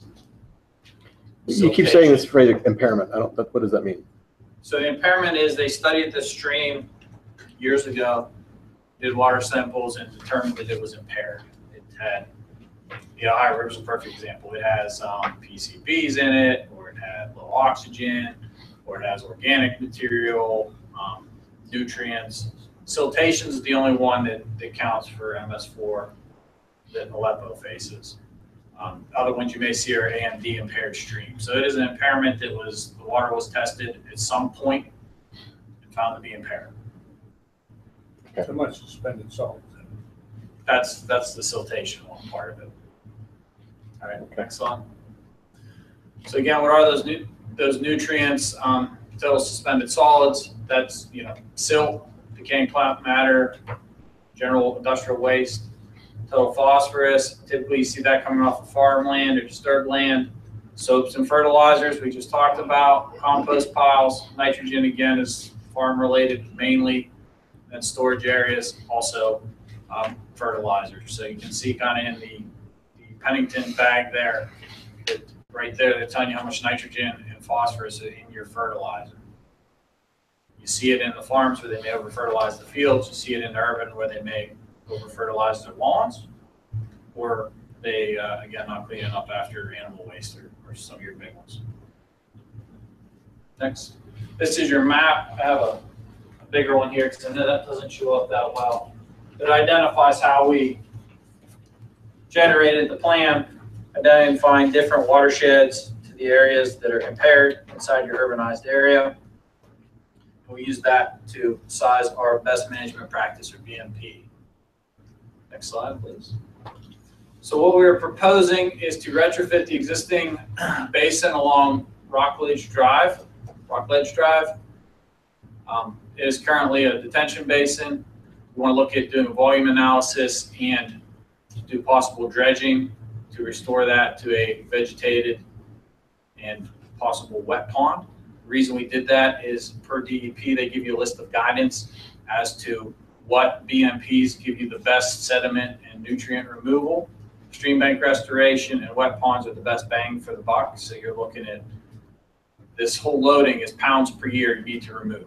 These are the cheapest pounds per year, or remove the most pounds per year per dollar in the system. So we were looking at something that would not only help the community in that area. That basin is older age, probably 90s vintage, early 2000s vintage. Probably due for some maintenance. Looking at partnering with the homeowners association in that area to do an improvement on that. It's a low cost improvement to meet the requirement. So by doing this per the calculation, and all of these are planning level estimates and are very hard to measure how many pounds removed. It is all, if you do so many acres of this, it's going to equal so much of that. It's all empirical. It's not really measurable. That's how we come up with this number. How do you access the area that you're talking about? Well, would have to access, it's below the tennis courts. So there's already access road there as part of the old, I believe there's an old treatment plant down there, which is now a pump station. so that you at least have some vehicular access. That was one of the other things we looked at. Again, stream bank stabilization is the best bang for the buck, but most of your streams are not really accessible without making a bigger mess than it's worth. So we tried to pick something that was still relatively accessible. In theory, that site should have access for maintenance. How clear that is right now is probably questionable. But given kind of that situation, we thought that would be the best place to go with it. What about the other pond that's upstream or towards the road from the one you're talking about? We looked at just doing the lower one because that made the most sense from a area standpoint. But again, I think if need be, we could look at doing that as well. So this plan is going in front of DEP to review and comment. So if they look for additional or want something different, I think that would be another area we would look. Is that wetland down around the deeper one? Because it looks more like a ravine to me. I walked down there. It looks pretty It's steep. a ravine right now. I think if we would try to maybe convert it to a wetland, that would be the goal. That Yeah. used to be a holding pond. Well, it's a pond, but it looks, the sides are very deep. It doesn't look No, like it it's used to wetland. hold water back. Yeah, I'm talking about the wetland part of it, where you, Yeah, the sides and are very we had to steep. take the dam out when we did the ridge. When the work we went out there, had it taken out to DEP specs. And drained down at that time. So that's the area we're looking. So what would that turn into? It would just be either a wet pond. What does so it that mean? Holds water, detention basin that holds water, Okay. or a wetland area. But what we'd be ultimately looking for would be restoring the bank to make sure that it's not eroding anymore. I mean, that's the goal of the wetland restoration, and the stream bank restoration. We look at the stream channels, and you see the cut banks and the erosion. That's where the sediments are coming from. Again, Aleppo, steep ravines, soils that erode easily. That's saying you're the contributor to the sediments in the Ohio River, but you're part of it. So that's how we're trying to eliminate them. Okay. Have you coordinated with Public Works and the authority? We have not yet on this. Okay. We wanted to run it by DEP first to make sure they get their buy-in. Some of the other BMPs that we've looked at are street sweeping. It just didn't make sense for you guys to street sweep enough to really move the needle. I don't think you own a street sweeper or have access to one on a regular basis. It needs to be not continual, but monthly street sweeping to remove the sediments. And again, you would think that that's an easy one. You just weigh the dumpster at the end of how much sediment we pulled up off the streets, and that's the number. DEP's eyes, that's not the number. It's the way they calculate it with their formula. So you may have taken 20 tons to the landfill last month, but that's not the number they're going to count. So being it was empirical, we wanted to keep it on the street bank. So again, we looked at some planning level costs. We used DEP reference as part of the approval. Their recommendation for the PMP manual is $65,000 per acre to do conversion. That site's a little under half an acre. So we're looking at just under $29,000 there and an upfront cost over 5 years.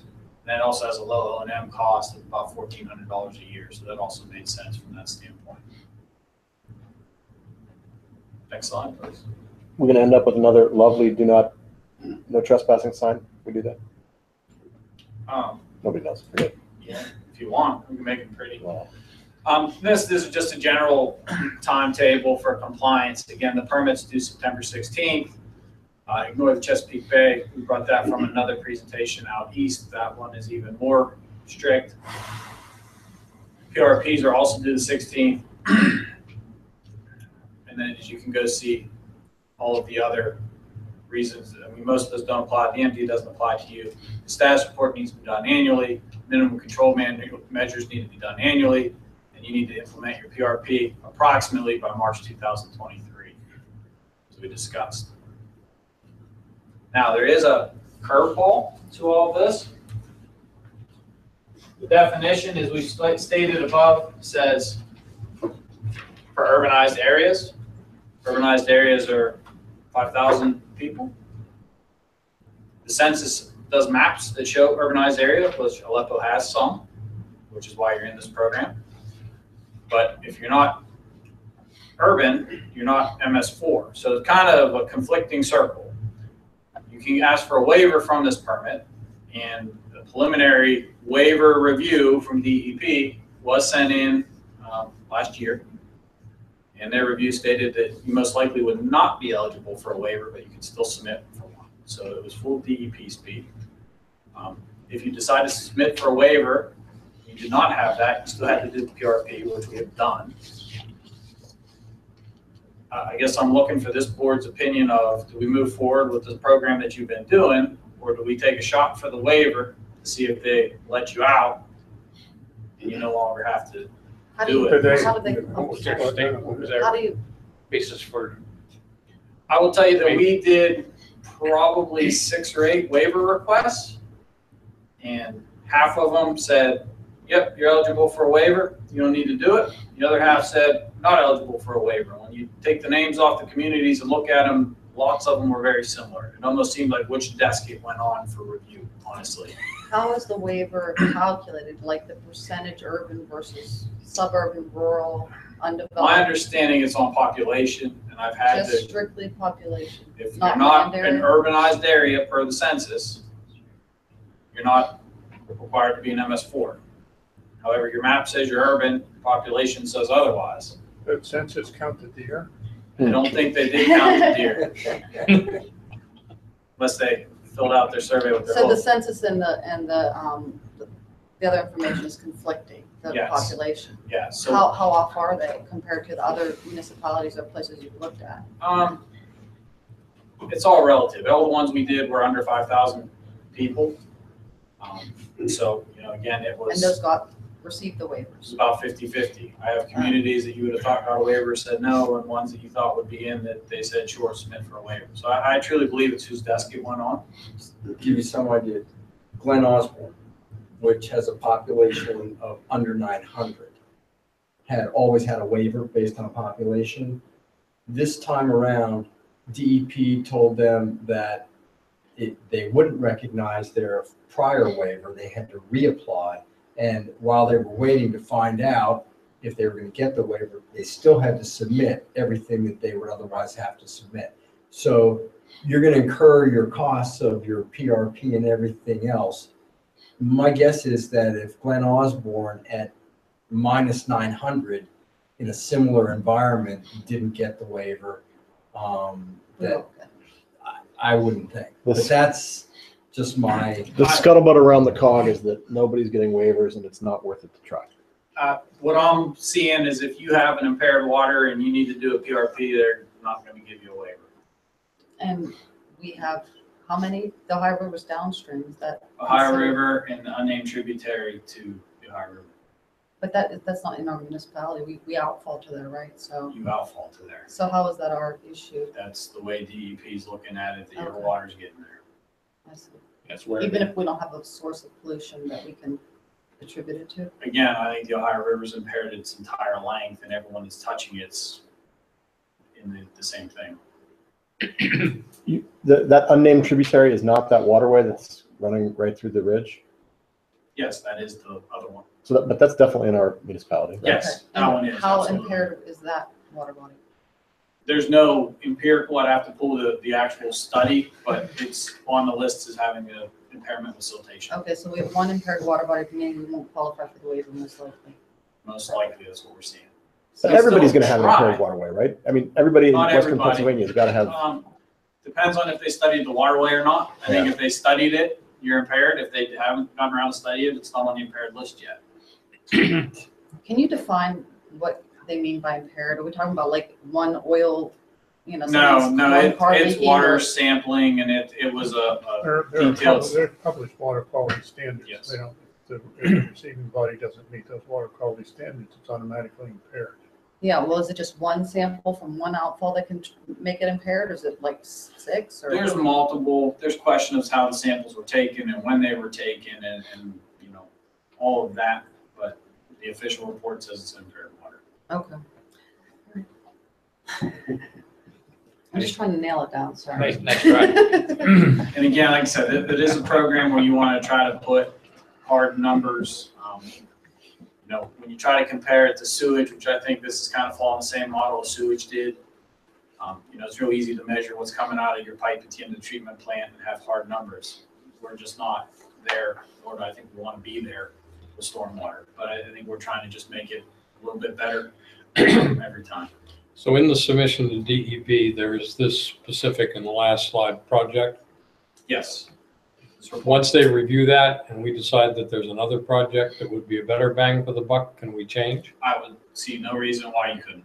As long as you get 10% of the Yes, impairment. yes, Some of the water that goes into that stream comes from Swiftly Heights, doesn't it? yes. Hence why we were looking at doing our BMP up there. No, he's saying that Swiftly Heights municipality. Oh, yes. So why, so to the extent there's a cost to address that, why would they have some responsibility for it? They do. It depends on how far the line, I don't know if the whole stream goes up into Swiftly Heights. Because if it did, they're listed on the impairment as well, assuming they're. Well, that part of Glen Mitchell Road is Swiftly Heights Borough, it's not Electoral. So it's in their municipality, then it's listed on their impairment list as well. So they're in the same boat. Probably Osborne too, right? Maybe. Well, I mean, upstream from that pond is Glen Mitchell Road, and then the Fern Hollow Nature Center. So where is the stream? Is it underground? Is it a swale? They're only looking at what they're calling a stream on the map. I'd have to look on the map of how far it goes up. But if it goes into their municipality, they're touching it just like you're touching it. So just like when I'm doing work in Bellevue, the high river impairment is the same for them as it is for you. Even though they're upstream a little bit. Okay, so you're looking for action from us with respect to waiver, no waiver? Yeah, I think if you guys want to try for it, the permit is due September 16th, the NOI application, and there's a $500 review fee for DEP. I think you could probably try for it. I don't know if you're going to get it, but it isn't real clear what happens if they say no. I'm assuming it's going to be like any other permit, that if they don't agree, they will request additional information, allow you to respond. How much would it cost to put the waiver in? No request? additional. I mean, it's basically, we've done everything we've had to do either way. It's whether or not we submit it as a waiver, or we submit it as a full-blown permit. So you submit as a waiver, and if they say no, we do the full permit. It's already paid for in our Your contract. the paperwork will be in already anyway. All right. So, I mean, that's why I wanted to bring it up in front of you. I can't guarantee.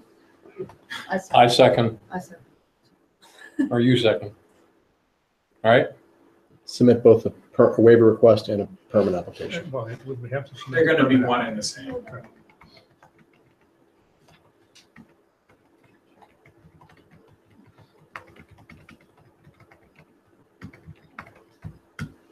Okay, so I hear a motion and a second to submit both a DEP waiver request and a permit application. Is that the way everybody wants it to be? Mm-hmm. And there's a motion and a second. Did you have, Kim, did you get that? Any further discussion with respect to that? All those in favor say aye. Aye. Any opposed say no. Motion carries.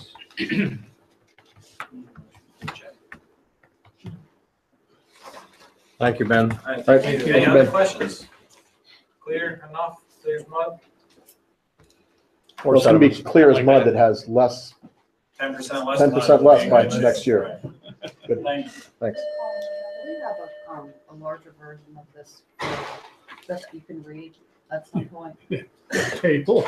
On the table? I know. Yeah. Sure. I mean, you can, I mean, is it, Keep or is the it in this presentation report? I'll give it to Gwen. I'll give it to some guy. it is in that report. Okay. Yeah, it is in that report. Okay. Have we sufficiently done MS4? That's next on our agenda. That was it. All right. Solicitor. Well, we're going to talk about Leetwood, and we're going to talk about the speed limit signs. And I'm not sure that I have anything beyond that unless you have questions for me, but I'll take those up and hit them on new business. Okay. Then let's turn to old business and let's turn to the Leetwood Avenue property complaint. Who wants to tell us where we stand? I will tell you. Harlan and Jeff, the building inspector, and I had a long meeting about the property issue and the repair, the condition of the property, and some of the options that the property owner has as far as any repairs that are needed, any future activities on the site. At this point, according to the building inspector, he has been in the house and it does not meet the standards for the threat of imminent collapse, which is what is required for a condemnation. It is not there. It is not. I see. Okay. Yeah, is not in danger of imminent collapse. He has two things that he will be checking on the allowability of the extra roof covering that was put on the house. And he's going to check on the status of the brush cleanup. He is also going to be getting back in touch with the property owner's sister who's assisting with the property maintenance and going to be able to answer some of her questions about different kinds of structures and the homes that are allowed on the site.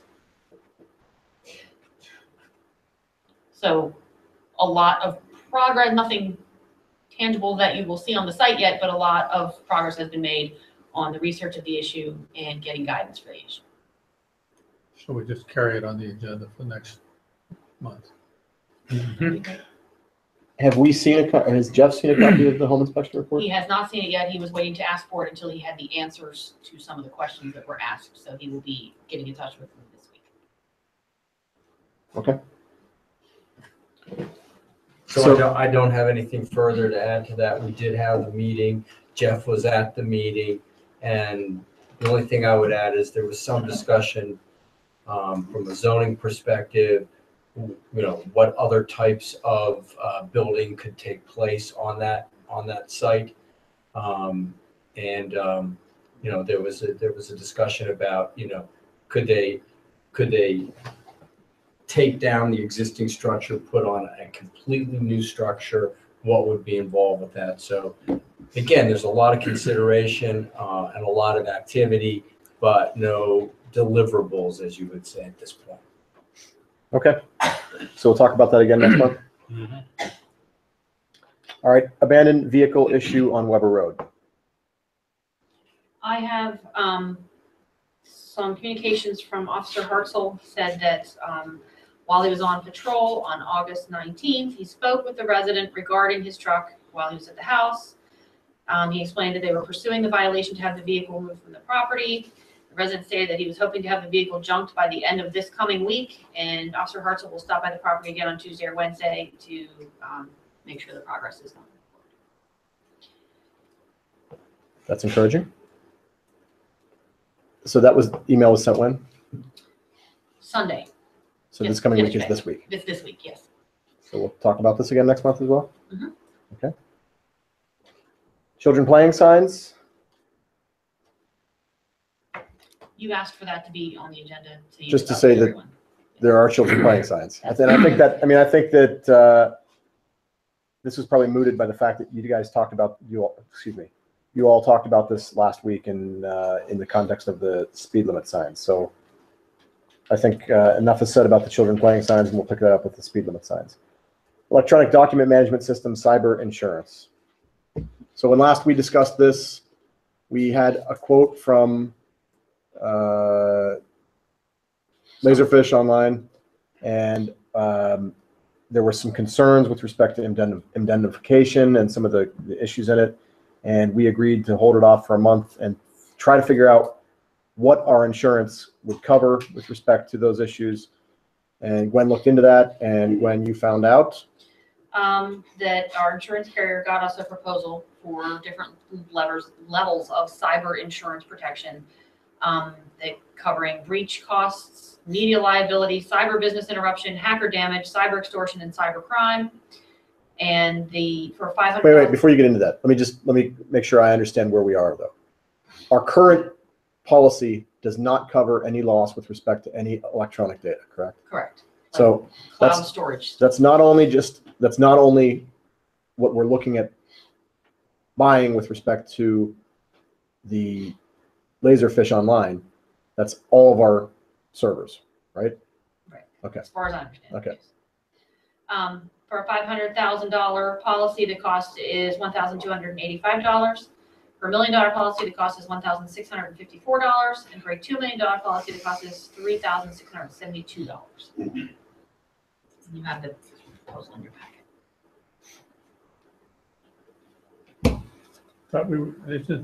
As part of this, we have to adopt a policy. And you were going to get us a sample policy. Have you done that? No, because I was kind of waiting for the insurance piece first, but I can get you that. That's no problem. I have the sample. Yeah, I was just waiting to hear on the insurance.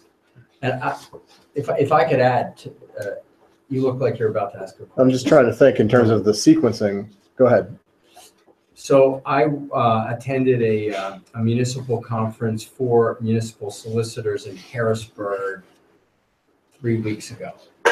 Seems like a month, but 3 weeks ago. And on the agenda, one of the items was cyber hacking of municipal systems. And it was an hour presentation by a consultant, a local consultant here in Pittsburgh, who consults to municipalities on cyber crime, cyber hacking, everything. It was absolutely astounding how hard hackers, what efforts they will go to get into a municipal system. Because once they're into your municipal system, it's like the keys to, they get all the names, all the social security numbers, all the stuff that you keep in this database. And then they go, and he put up an example off a website of just the hacking that took place in Pennsylvania, of townships, boroughs, alerts. I mean, it happens every day that a municipality gets hacked. But again, wait, let me interrupt and frame this issue correctly, right? Because this is not necessarily just cloud storage. Correct. This is what you're talking about is what we have now.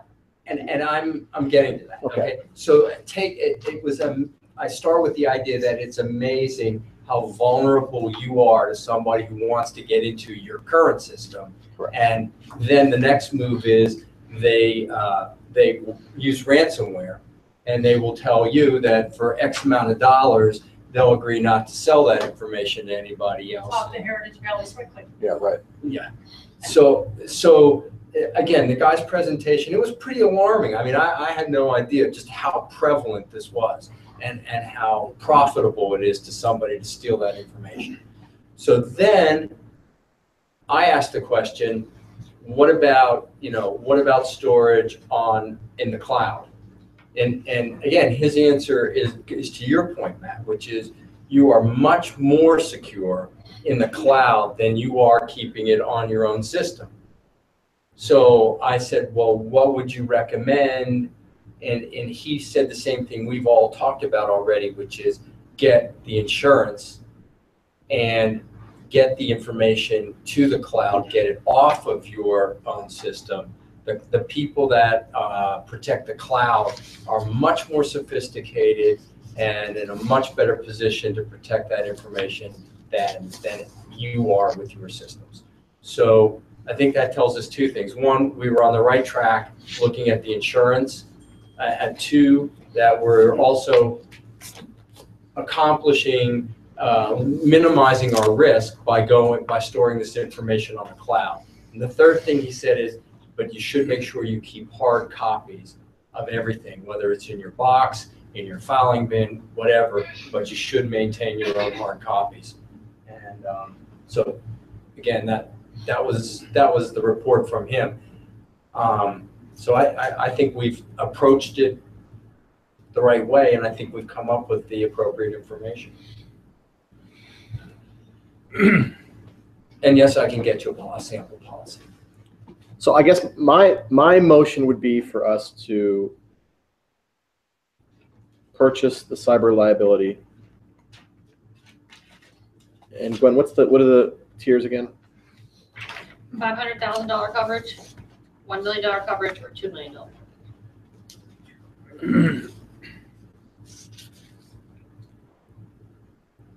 Expensive. The $1 million is the deal. Yeah. It's less than $400 more than the $500,000. You go to 2 million, doubles.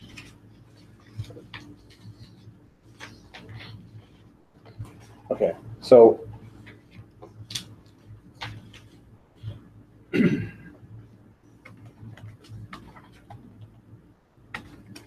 my motion is for us to purchase a $1 million cyber liability insurance policy and then adopt or authorize approval of the contract with Laserfish.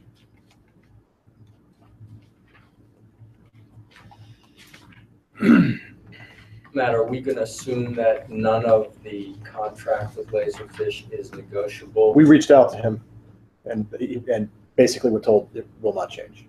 How much is that? Wait, I do.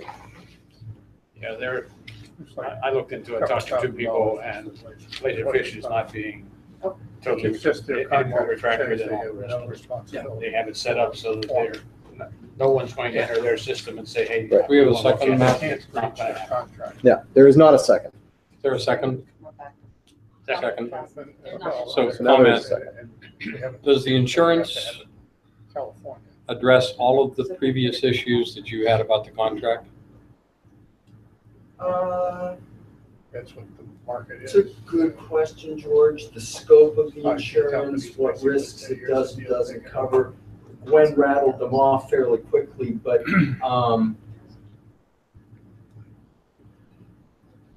probably not, because there's probably, on the indemnification issues and things like that, we probably can't insure or on our obligation to indemnify. Dan, you would probably, I mean, we have to indemnify them.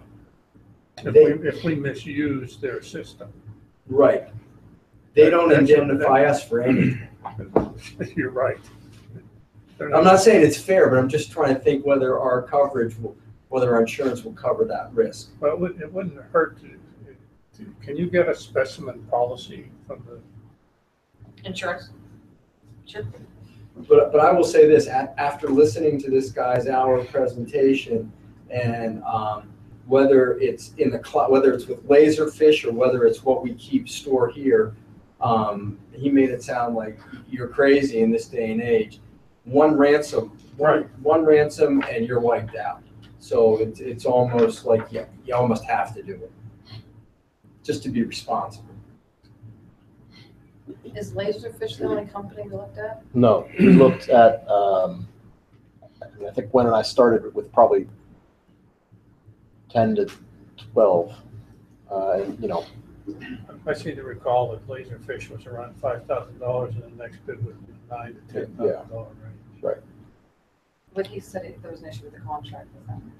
With Laserfish. Well, Laserfish's contract is a typical contract for a software. So the example that I keep using is, if we were to pull out the Microsoft contract that we use to run Microsoft Office here, it would be every bit as onerous. It would also require litigations in California. It would also require indemnification. Yeah, I mean, that's just what they do. They're contracts of adhesion. Okay. What they often call them with software is shrinkware or clickware licenses, where when you start to use it, you're accepting 30 pages of contract term. None of which are helpful to you. Right. Yeah, okay. So we need a sample policy. None of which are any different than all the rest of the software companies. It's like Yeah. a rubber stamp. So it's moot, so. I mean, you know, they've been through a lot of experiences. I'm sure they have closed all the doors and But to locked all the the windows. extent that they do something short of what one would consider to be good business practice in terms of protecting the cloud, and if we're hacked as a result of that, we don't have a claim against them. Right. Correct. Correct. So if we So understand that's the deal. So we need a sample policy from Harlan. Insurance covers the majority of your concerns. It's protecting not only what we have existing, but also what we plan to do in the future. And is there any other issue that you feel is unaddressed? Dan asked me to get a sample insurance policy. What's the policy you're providing? Policy on document retention. Okay. E-document. That's a state law requirement, right? Right, under the state records retention act. Do you want to see that before you buy it? Well, no, I think we ought to adopt that policy at the same time we move forward with purchasing the Laserfish. insurance and purchasing the Laserfish contract. It's a simple resolution. Okay. I mean, we've been messing around with it this long, to put it on the action item list for next Okay. month. So with this motion on the table in a second, I will also make a motion to defer this for another 30 days. Who was the second on this first motion? I didn't. George. Okay, No, Art, he was, It was somebody over here. okay. Yeah. So we're picking one. both of us are good. Right side of the table. Pick a number. Yeah, that's right. Seconded by- All right, so I second the motion to defer for 30 days. Okay, so the motion right now is to defer action on cyber liability or Laserfish for 30 days. Is there any further discussion? All those in favor say yes. Yes. Any opposed say no. Motion carries. And just delay is for us to have a chance to review. Right. And get the policy. and Okay. such. I'll send out a draft of the policy, so you'll have it before.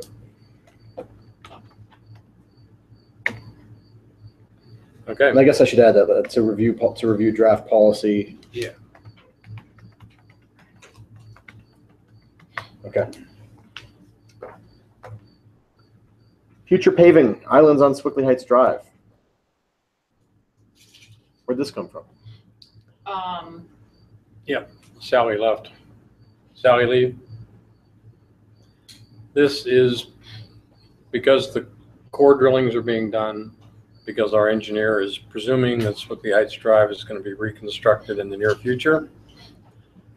There's been a discussion about whether to remove the islands, whether to keep the islands, or whether a compromise to change the size of the islands.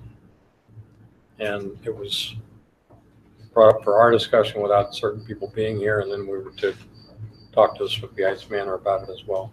Okay. Wish somebody would have told me that before I spent $2,000 on a wall. We're talking about removing the islands? Some folks have said remove them because they get run over by trucks, they, blah, blah, blah. Some people have said don't remove them because people will go faster and all that kind of stuff. My personal opinion is that a compromise is appropriate, but the time to decide about it is at the same time we might have to reconstruct it. Well, So why- no decisions have been made, it's a discussion. Okay, well, why are we discussing it now? Because I of just want to know what the topic. Because of the engineer's report about the repaving of Swickley Heights Drive, maybe. But we don't have that report. No, we already know that Swickley Heights Drive is being cored and is on the priority list to be repaved. And it could be next year. So I- this is I a, think- Yeah, I think the intent was, this has been brought up multiple times since I've been here. And we've even did a kind of a rough CAD drawing of, when trucks turn to make different maneuvers in that development, where do they run over the islands and how much adjustment would be needed so that is no longer the case. Those plans exist, and I believe the township has a copy. If not, we can get you another copy. But I think the discussion is anything that's going to happen, this is a sensitive issue, it's going to take some time. Let's start that discussion now, so if and when we are reconstructing that next year, that decision is done, we know how to proceed and we can move forward with the road project and not have to still worry about what we're doing with the islands. Because the discussion on the road may occur before the end of the year. Okay, but I don't like for us to have discussions just like without a goal in yeah, mind. this is sort of like a check. Yeah, so my question is, what is the motion that we're moving towards? Is there a motion on the table? I don't think so. No. motion- No. No motion on the table. I don't No. think it's appropriate to have one yet, because I don't. No. We've had enough. We have enough information. I think we Okay. have to explore all the options. Yeah, I agree. Okay, new business has a motion to appoint Mary Carolyn Nash to the Quaker Valley Ambulance Authority Board. Do I hear somebody making that motion? Motion. So moved. Second, Gwen, you had something to say? Yeah. Motion and a second. I told you, JR was in favor of that.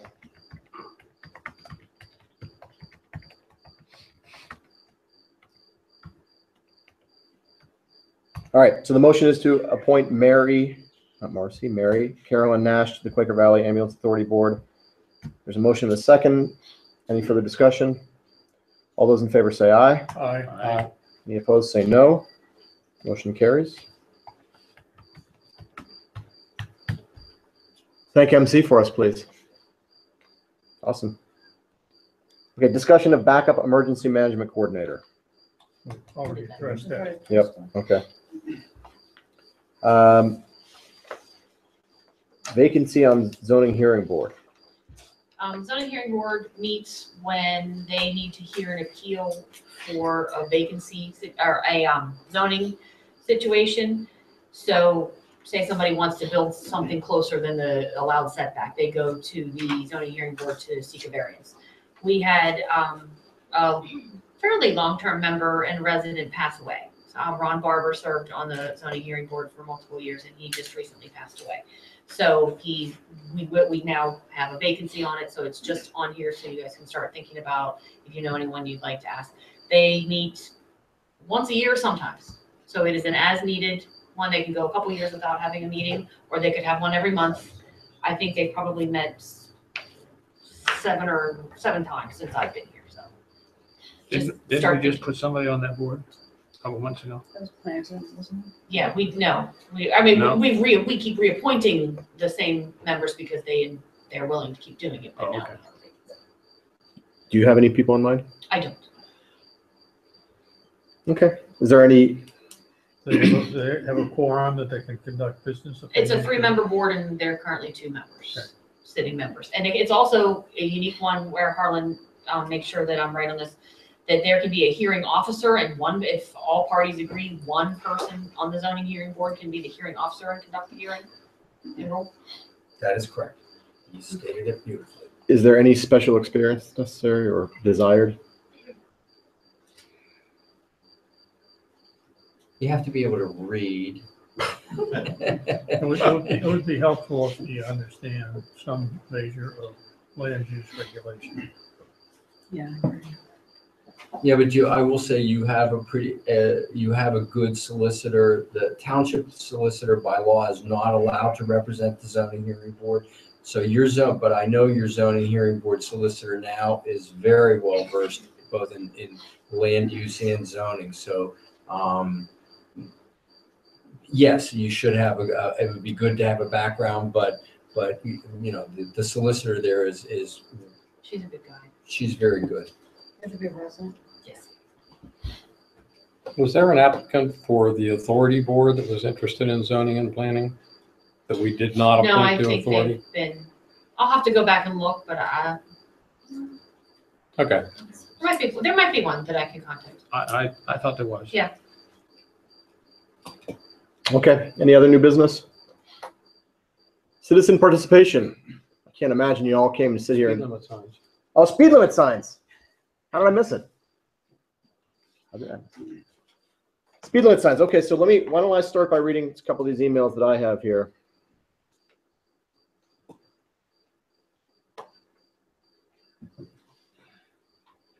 And, you know, I certainly listened to your presentation. I think a lot of these emails that we got maybe missed the point, but I'll read them anyhow. First one is from Michelle McNeilis. Thank you for the communication. Based upon the number of kids and dogs that walk Rockledge, I believe the speed limit should be 15 miles per hour, which is how I drive it, and I encourage the kids to do the same. 25 is too fast with all the curves, kids, dogs, and deer. Higher power. Excuse me? So isn't it a higher power than us? That's not, yeah. Next one came from Gwen Wardwell. Thanks for the update. I was astounded at the 25 posting. I think that defeats the purpose of the Watch Children signs. As it is, I often put my hand out to drivers on Rockledge. Allison Yazer says, hi, Matt. My 2 cents on the new signs. They're ugly as all get out. And you can post a 5 mile per hour speed limit and it wouldn't make a lick of difference. Until the police start ticketing, people are going to do what they're going to do. Eric Schmidt says, Matt, I'm not sure I've seen the 25-mile-per-hour signs on Rockledge, but I believe that speed is too fast for a short, windy road with lots of walkers, kids, and pets around. My vote would be for 15 miles per hour. And that's it. I thought we were talking about Squiggly Heights Drive as well. Talking about both? We're just talking about Rockledge. Am I reading this wrong? I think we're talking about It's just the emails that he got. Okay. all, yeah, right. The current signs on Squiggly Heights Road are 20. 20. And that's below the speed limit, that's below the legal. Chief, you want to address what's enforceable, what you can and can't enforce? Yeah, You can't enforce 15 15. school zone, and 20, roads should be built so they can maintain 25 miles. Can't bring it any lower. In residential areas? That's the lowest you've seen? No, it's a school, you would have school zones everywhere.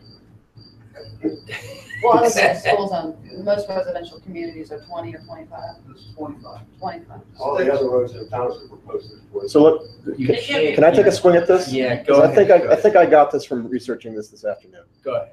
You can have your engineer do a study and figure out what 70% of the drivers or 80% of the drivers are traveling at, and set your speed limit to that, or what the engineer determines is safe for the road.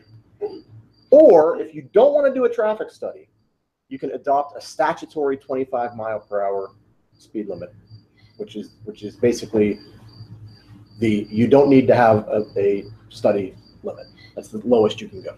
I believe we did that though, didn't we? Chief, didn't you have? No. That was So you're right. If you're going to deviate and you want to go above or below 25 in a residential, you need a study to support going below. Right.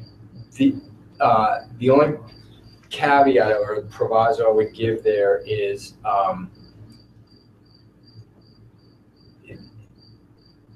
the study, the engineering study. I think if you look at the section which defines engineering study, under the code, it has to be a PennDOT approved study by a PennDOT approved engineer. That's money. So, Yeah. right. So when you talk about the kind of study which would support going below 25 or going above, it would have to be by a PennDOT approved engineer. You're looking at easily, from my other experiences, $25,000. Right. So I just want to say it can't just be any engineer and it can't just be any police, although in some places I have seen where the local police will do a traffic study and maybe the consulting engineer will weigh in on it.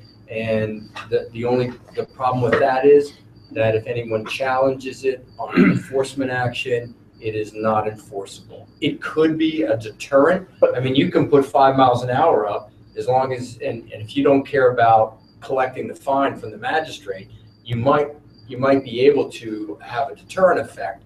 But again, that's basically it. You were right. Well, that's my question, right? I mean, what stops us from just putting up a 15-mile-per-hour sign and saying we know it's not enforceable?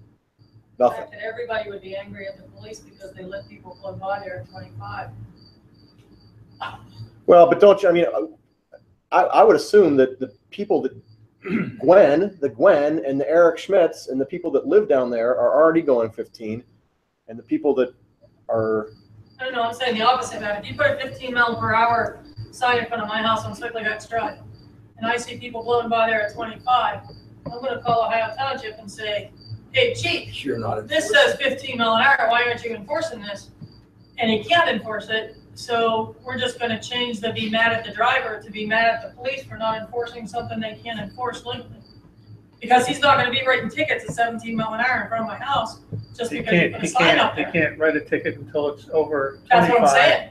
And actually, you can't Right. write a ticket until it's 35. Right, You put a new sign out for the residents in that area. They're the ones that are speeding. Well, there's No, certain individuals in that community that continually speed regardless of what the sign says. And there was a dog killed last year on a back road.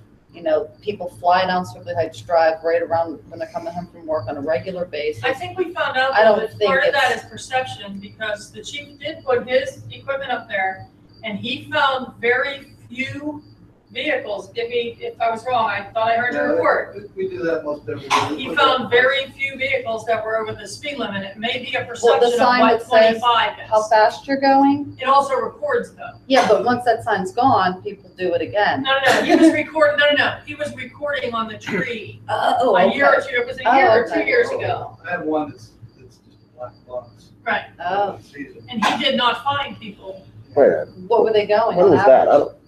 I don't remember I that. have to pull What a the year. spray. Because I think that on, at least on Swiftly Heights Drive, is after you go around No, I thought it the was up in circle, development. coming down that hill, Weber. and then It was first right at coming the into top Swiftly of Heights Drive, my- the top of the hill. where I am. Those Okay, are wait, right wait. Let's have one conversation at a time. I'm sorry, go ahead. Please. Like it, just in my observation, the places where people are speeding, there was when you're first turning off Glenn Mitchell onto Swiftly Heights Drive, where they removed the median, it made it really wide, and people just fly down that because they're coming off Glenn Mitchell. Right. And then after the road splits going into the manor, when they get to the top, as soon as they start going down the hill again, that's when they hit the gas as they're coming down the hill and start speeding again as they're coming down that first hill in the manor. So where was your camera, I guess is what or your device that you were measuring?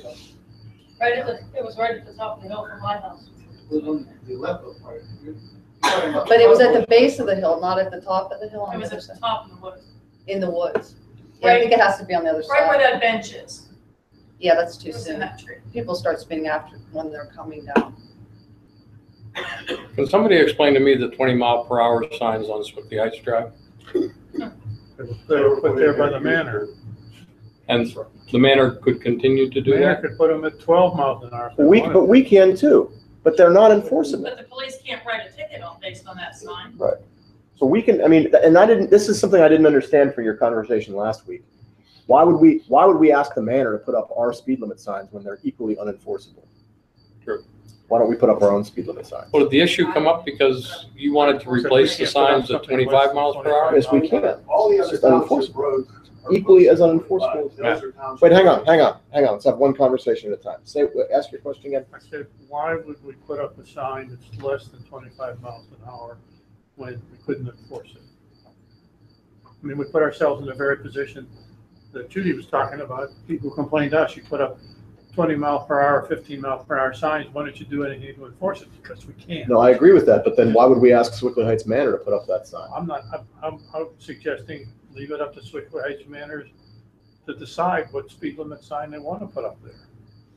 I think as far as the road, both the roads, Swiftly Heights Drive and Rockledge, I mean, there's other things that can be done other than putting up a sign that will naturally slow people down, like traffic calming devices, narrowing the road, maybe putting a sidewalk on one side, speed bumps, which people don't seem to like here, but,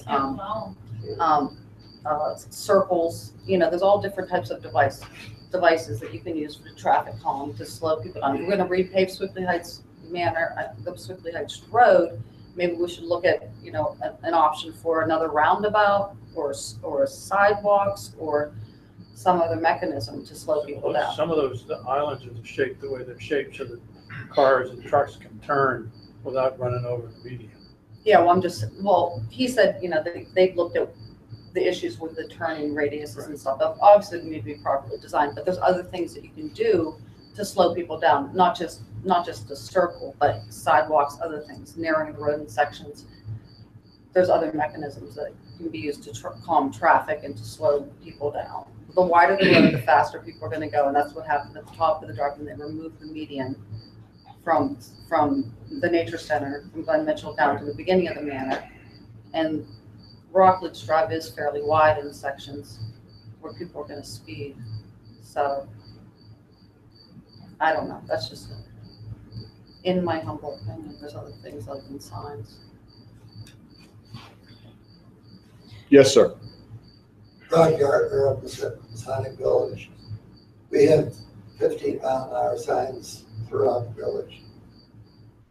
Nobody knows they're not enforceable. Okay. It seems to work.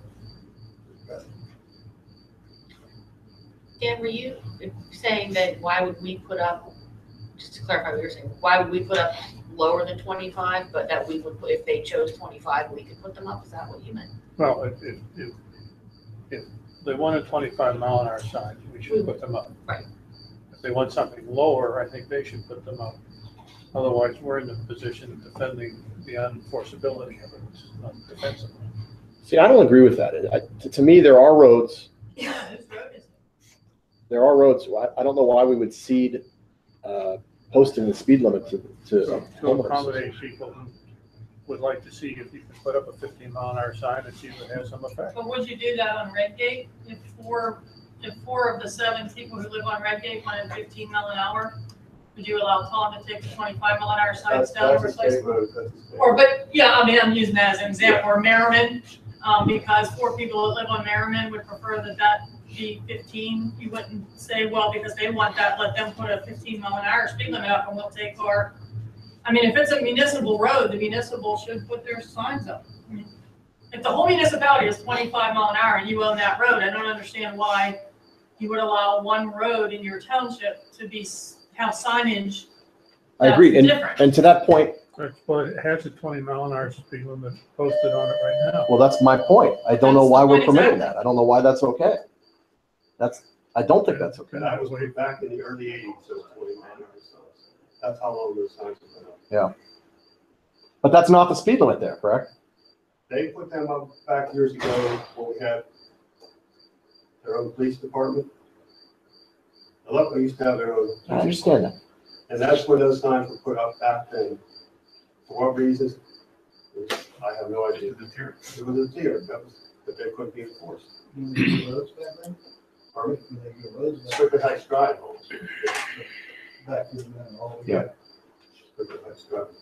I mean, Chief, do you ever have other municipalities where they put up signs that are less than the actual speed limit?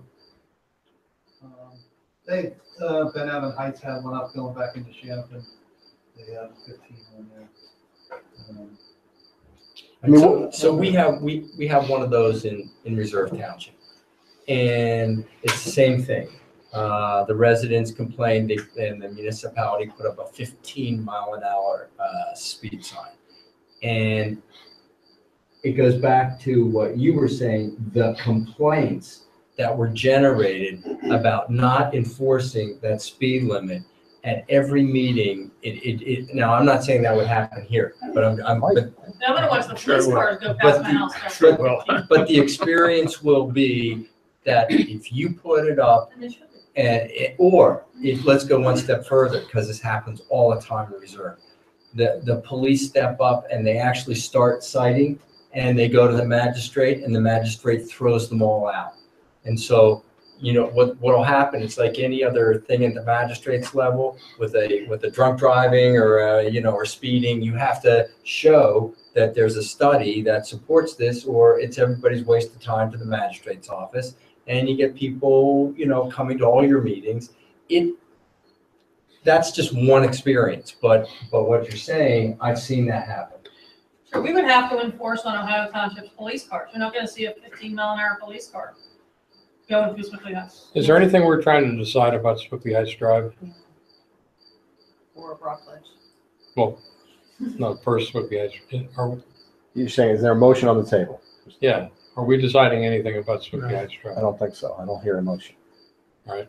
Well, based upon my communications, I'd like to make a motion in the short term to remove the 25-mile-per-hour sign at the corner of Rockledge and Swickley Ridge Drive. It's Not 25. It's 20. Under the No, assumption. No, there's a new one. Not on Rockledge. On Rockledge. Oh, Swickley Heights Drive is 20. Rockledge and Swickley Ridge Drive. Oh, sorry.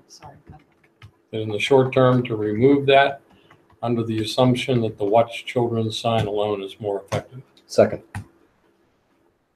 So there's a motion and a second. Does everybody understand what we're talking about here? We're talking about that when the Watch Children signs went up, there was a 25-mile-per-hour sign that went up on top of on the post of one of those Watch Children signs. And so the motion is to remove that 25-mile-per-hour sign, but not the Watch Children sign. Does everybody understand? Any further discussion? All those in favor say aye. Aye. Any opposed say no. Okay, is there any motion with respect to the 20-mile-per-hour sign on Swickley Heights Drive? I would motion that it also be taken down. Pardon me? The 20-mile-per-hour sign was with the hedge drive be removed and the watch showing somebody left in place. Same as Treat, same as Rockledge. Exactly. I'll second that motion. Okay, so this one now, the motion is to remove the 25-mile-per-hour sign from Swickley Heights Drive. Does everybody understand? Any further discussion? It's 20. 20, I'm sorry. Did I say 25? Right now, the motion is to remove the 20-mile-per-hour sign on Swickley Heights Drive. Any further discussion? So is there gonna be no posted speed limit? Exactly. Oh, I can't follow that, okay. What fun are you going to have with that? There's no notification of what the speed limit is. Well, How are you gonna enforce that in front of a magistrate? we're not. We don't. I mean, You can't anyway. No, but when I'm going 35 and he gives me a ticket, how are you gonna tell me I didn't know that the speed limit wasn't 35? when was the last time we wrote a ticket in the Manor of the Ridge? But that's what you're asking him to do. No, we're not. Can I put this in perspective? Please. Every street in every community that we police, and I'll venture to say that every street in every community in the United States, everybody complains about somebody's speed. Anything short of speed bumps or putting a cop in your driveway 24 hours a day is anyway you're gonna. Can we do that? I don't want that in my neighborhood. I don't want to see a cop behind every stop sign and at every, traffic device. It's just, a lot of times it's a couple of people that, and I found it better, if people can give me a license plate, I'll call those people. I'll pay them a visit. If it's someone that if you think you're gonna stop speeding, it's not gonna happen. Amen. It's not gonna happen. But every street, in every one of these communities, people complain about speed. By the way, to your point, even if it's not posted, in a residential, the default is 25 miles an hour. You'll still be speeding at 30, because if it's not posted, that's the default. All right, so one of the commissioners has called the question. So at this point, we have a motion on the table with a second to remove the 20-mile-per-hour sign on the Swickley Heights Drive. All those in favor say aye. Aye. Aye. Any opposed say no. Motion carries. Is that unanimous? Hmm? Is that unanimous? Yeah. Yes. Yeah.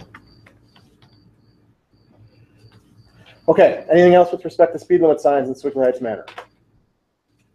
I think I got everything else. So now I'm back to citizen participation. I have one thing. Step up, please. Tell us your name, where you live. All right, I'm Chris Grimm, live right off of Merriman here. Might as well say Masonic anymore. Since everybody was shaking their head about the speeding, we know when they speed. It's always when they're done with work. We're just tired of it today. I talked to Glenn. They actually do have a sign there that flashes you, tell the speed limit. You can literally hear them pull out of the what is that, the second entrance? Yeah, the second one. Flying out of there. We even holler at them, tell them to slow down. It's not just over there, it's over here. I mean, speeding, all the neighbors there, we're just tired. You have to watch what you're doing. Wintertime when I'm shoveling snow, I gotta make sure I don't get hit. Because they do not care. About 7 o'clock or 6 o'clock in the morning, I can hear a truck go by the house, past my house, and it sounds like it hits a ball. I don't know how fast he's going because I'm not getting up early enough to see how fast he's going. But like I said, now we found out they leave at 8 o'clock Monday through Friday. Friday, I think it's a little bit later. Saturday, because since we know we have the sign there, we can actually judge how fast they're going. We've been standing there, being another neighbor, watching the speed. It's just, well, they go down School Street. We don't care about that way because everyone else. School Street's not the safest road to be Complain about speeding that. down, and they're gonna turn and start going down School Street. And if you hit one of those curves real bad, they're gonna roll their car, or you're gonna get a neighbor coming up, or somebody coming up from another Masonic visitor, and you're gonna have a head-on collision. You know what I mean? School Street is not the safest to even speed down besides their road. Because we even brought it up the last meeting to one neighbor when we were over at the township at the fire hall about the speed. So it did curves for a while with the sign. We're standing out there because we're just tired. You know, and like I said, winter time, I have to make sure I'm watching my back. This way, when I'm pushing the snow, you know, we're literally right on the road, parked our cars. I have to literally watch my back or even cut the grass, making sure they're not flying down and hitting me. So, I mean, I don't know what's the solution, you know, of, you know, slowing them down. I mean, What speed do they do on the sign? it's above 30. Usually when they come out, you can hear them taking off, but it's hard to judge because now they're starting to actually slow down. Because there's one, we actually heard him, he actually has it on his phone, he recorded it. You can actually hear the transmission in the car speeding up. And then when I hollered at him, just past the trees where they don't haul ball now, they actually literally slow down and put on the brakes. We thought he was actually going to back up and say something. Because it's just, we see it all the time. We hear them flying by. There's one incident when before I talked to Glenn, one car was going down the road, another car went beside the car, and was literally going down the road for a good few minutes and pulled right in front of them. So it's mainly the workers who are causing the problems of, you know, the speeding. You didn't tell me what the speeds were on the sign. Between 35, a little bit more or less than 35. Everybody coming out is going more than 35. With it being the sign now, it's hard, you know, they're slowing down, but I don't know if it's everybody. Because now since we have the sign, we can tell the speed, but you can actually literally hear the cars picking up. But Chief, you also have a lot of construction workers coming in and out of there. Been an enormous renovation to that facility. That's coming to an end probably within the next week. But there's been anywhere from 40 to 50 men in there between the pavers, electricians, and so on and so forth. It's really been a heck of a lot of traffic. Is that what you think it is? Do you think it's construction workers? You don't think it's personal care workers? No, this has been going on. And we had when we had the personal care workers. The shift change, because we can see it here. We can Yeah. see the- You put up your sign and speed indicator 6 months ago, or maybe more than 6 right after months we ago. had right after we had the meeting at the fire station. That's when the man brought it up, and I talked to the chief. He put the machine out there, and he did slow him down. I put it back up there. Yeah, I saw it the other day. Can you ticket there for a while? Yeah.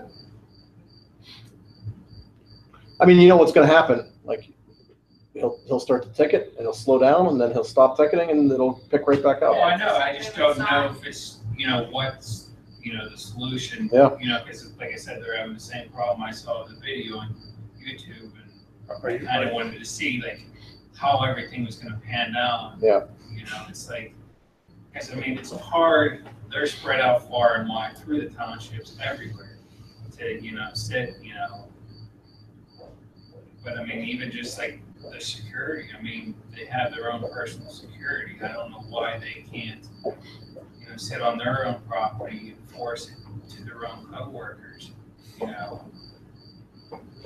I mean, I don't know the solution, but it's just, eventually somebody's either gonna get wrecked there or I'm gonna get hit on the road, you know, because it's just. Are you asking us to do something specific? It'd be nice to see something happening, because it's just, it's getting old. It's getting old real fast. But do you have a specific idea of what that would be? I mean, the road's been posted by the police with the sign that says you're going X miles an hour. That, I take it, didn't accomplish much. Having cops coming through the neighborhood, something, I don't know. I mean, like I said, that you're having an issue over there too. It's We've done this time, we've done it numerous times. Go to the manager up there and tell them to put an email out to all the workers. I did that. I contacted them last week after the last meeting, and for the sign truck, and I said, the sign truck, their speed truck's going up, and please remind your staff to stop speeding. And that hasn't fixed it. They slow down, but they don't really care. So why don't you ticket for a little bit? That's the same thing with The ironic part, the house they pass when they're speeding from that second exit is actually an employee from Masonic that has young kids. So they're passing by a fellow employee's house that has 2 small boys, and they're speeding that fast. That's pretty sad. You know, one of her kids could run out in the road, because their dog got loose one time, and the kids ran out to get it. And he could get the dog because we know they speed. All it takes is one car to go over that hill and nail, one of her kids, or kill the dog. And I think that's sad. You're speeding by one of your fellow coworkers' house. Okay, well, Chief will write some tickets for a little bit, see how that does. Thank you for coming. No problem. Anybody else? All right. We are going to go into executive session to do what? To discuss litigation? Yeah. To discuss litigation. When we come out of executive session, we will not go back on the video, so this will be the essential ending of the video, and when we come back on the record, we'll just close out of the meeting. Thank you all for coming. Thank you. Thank you.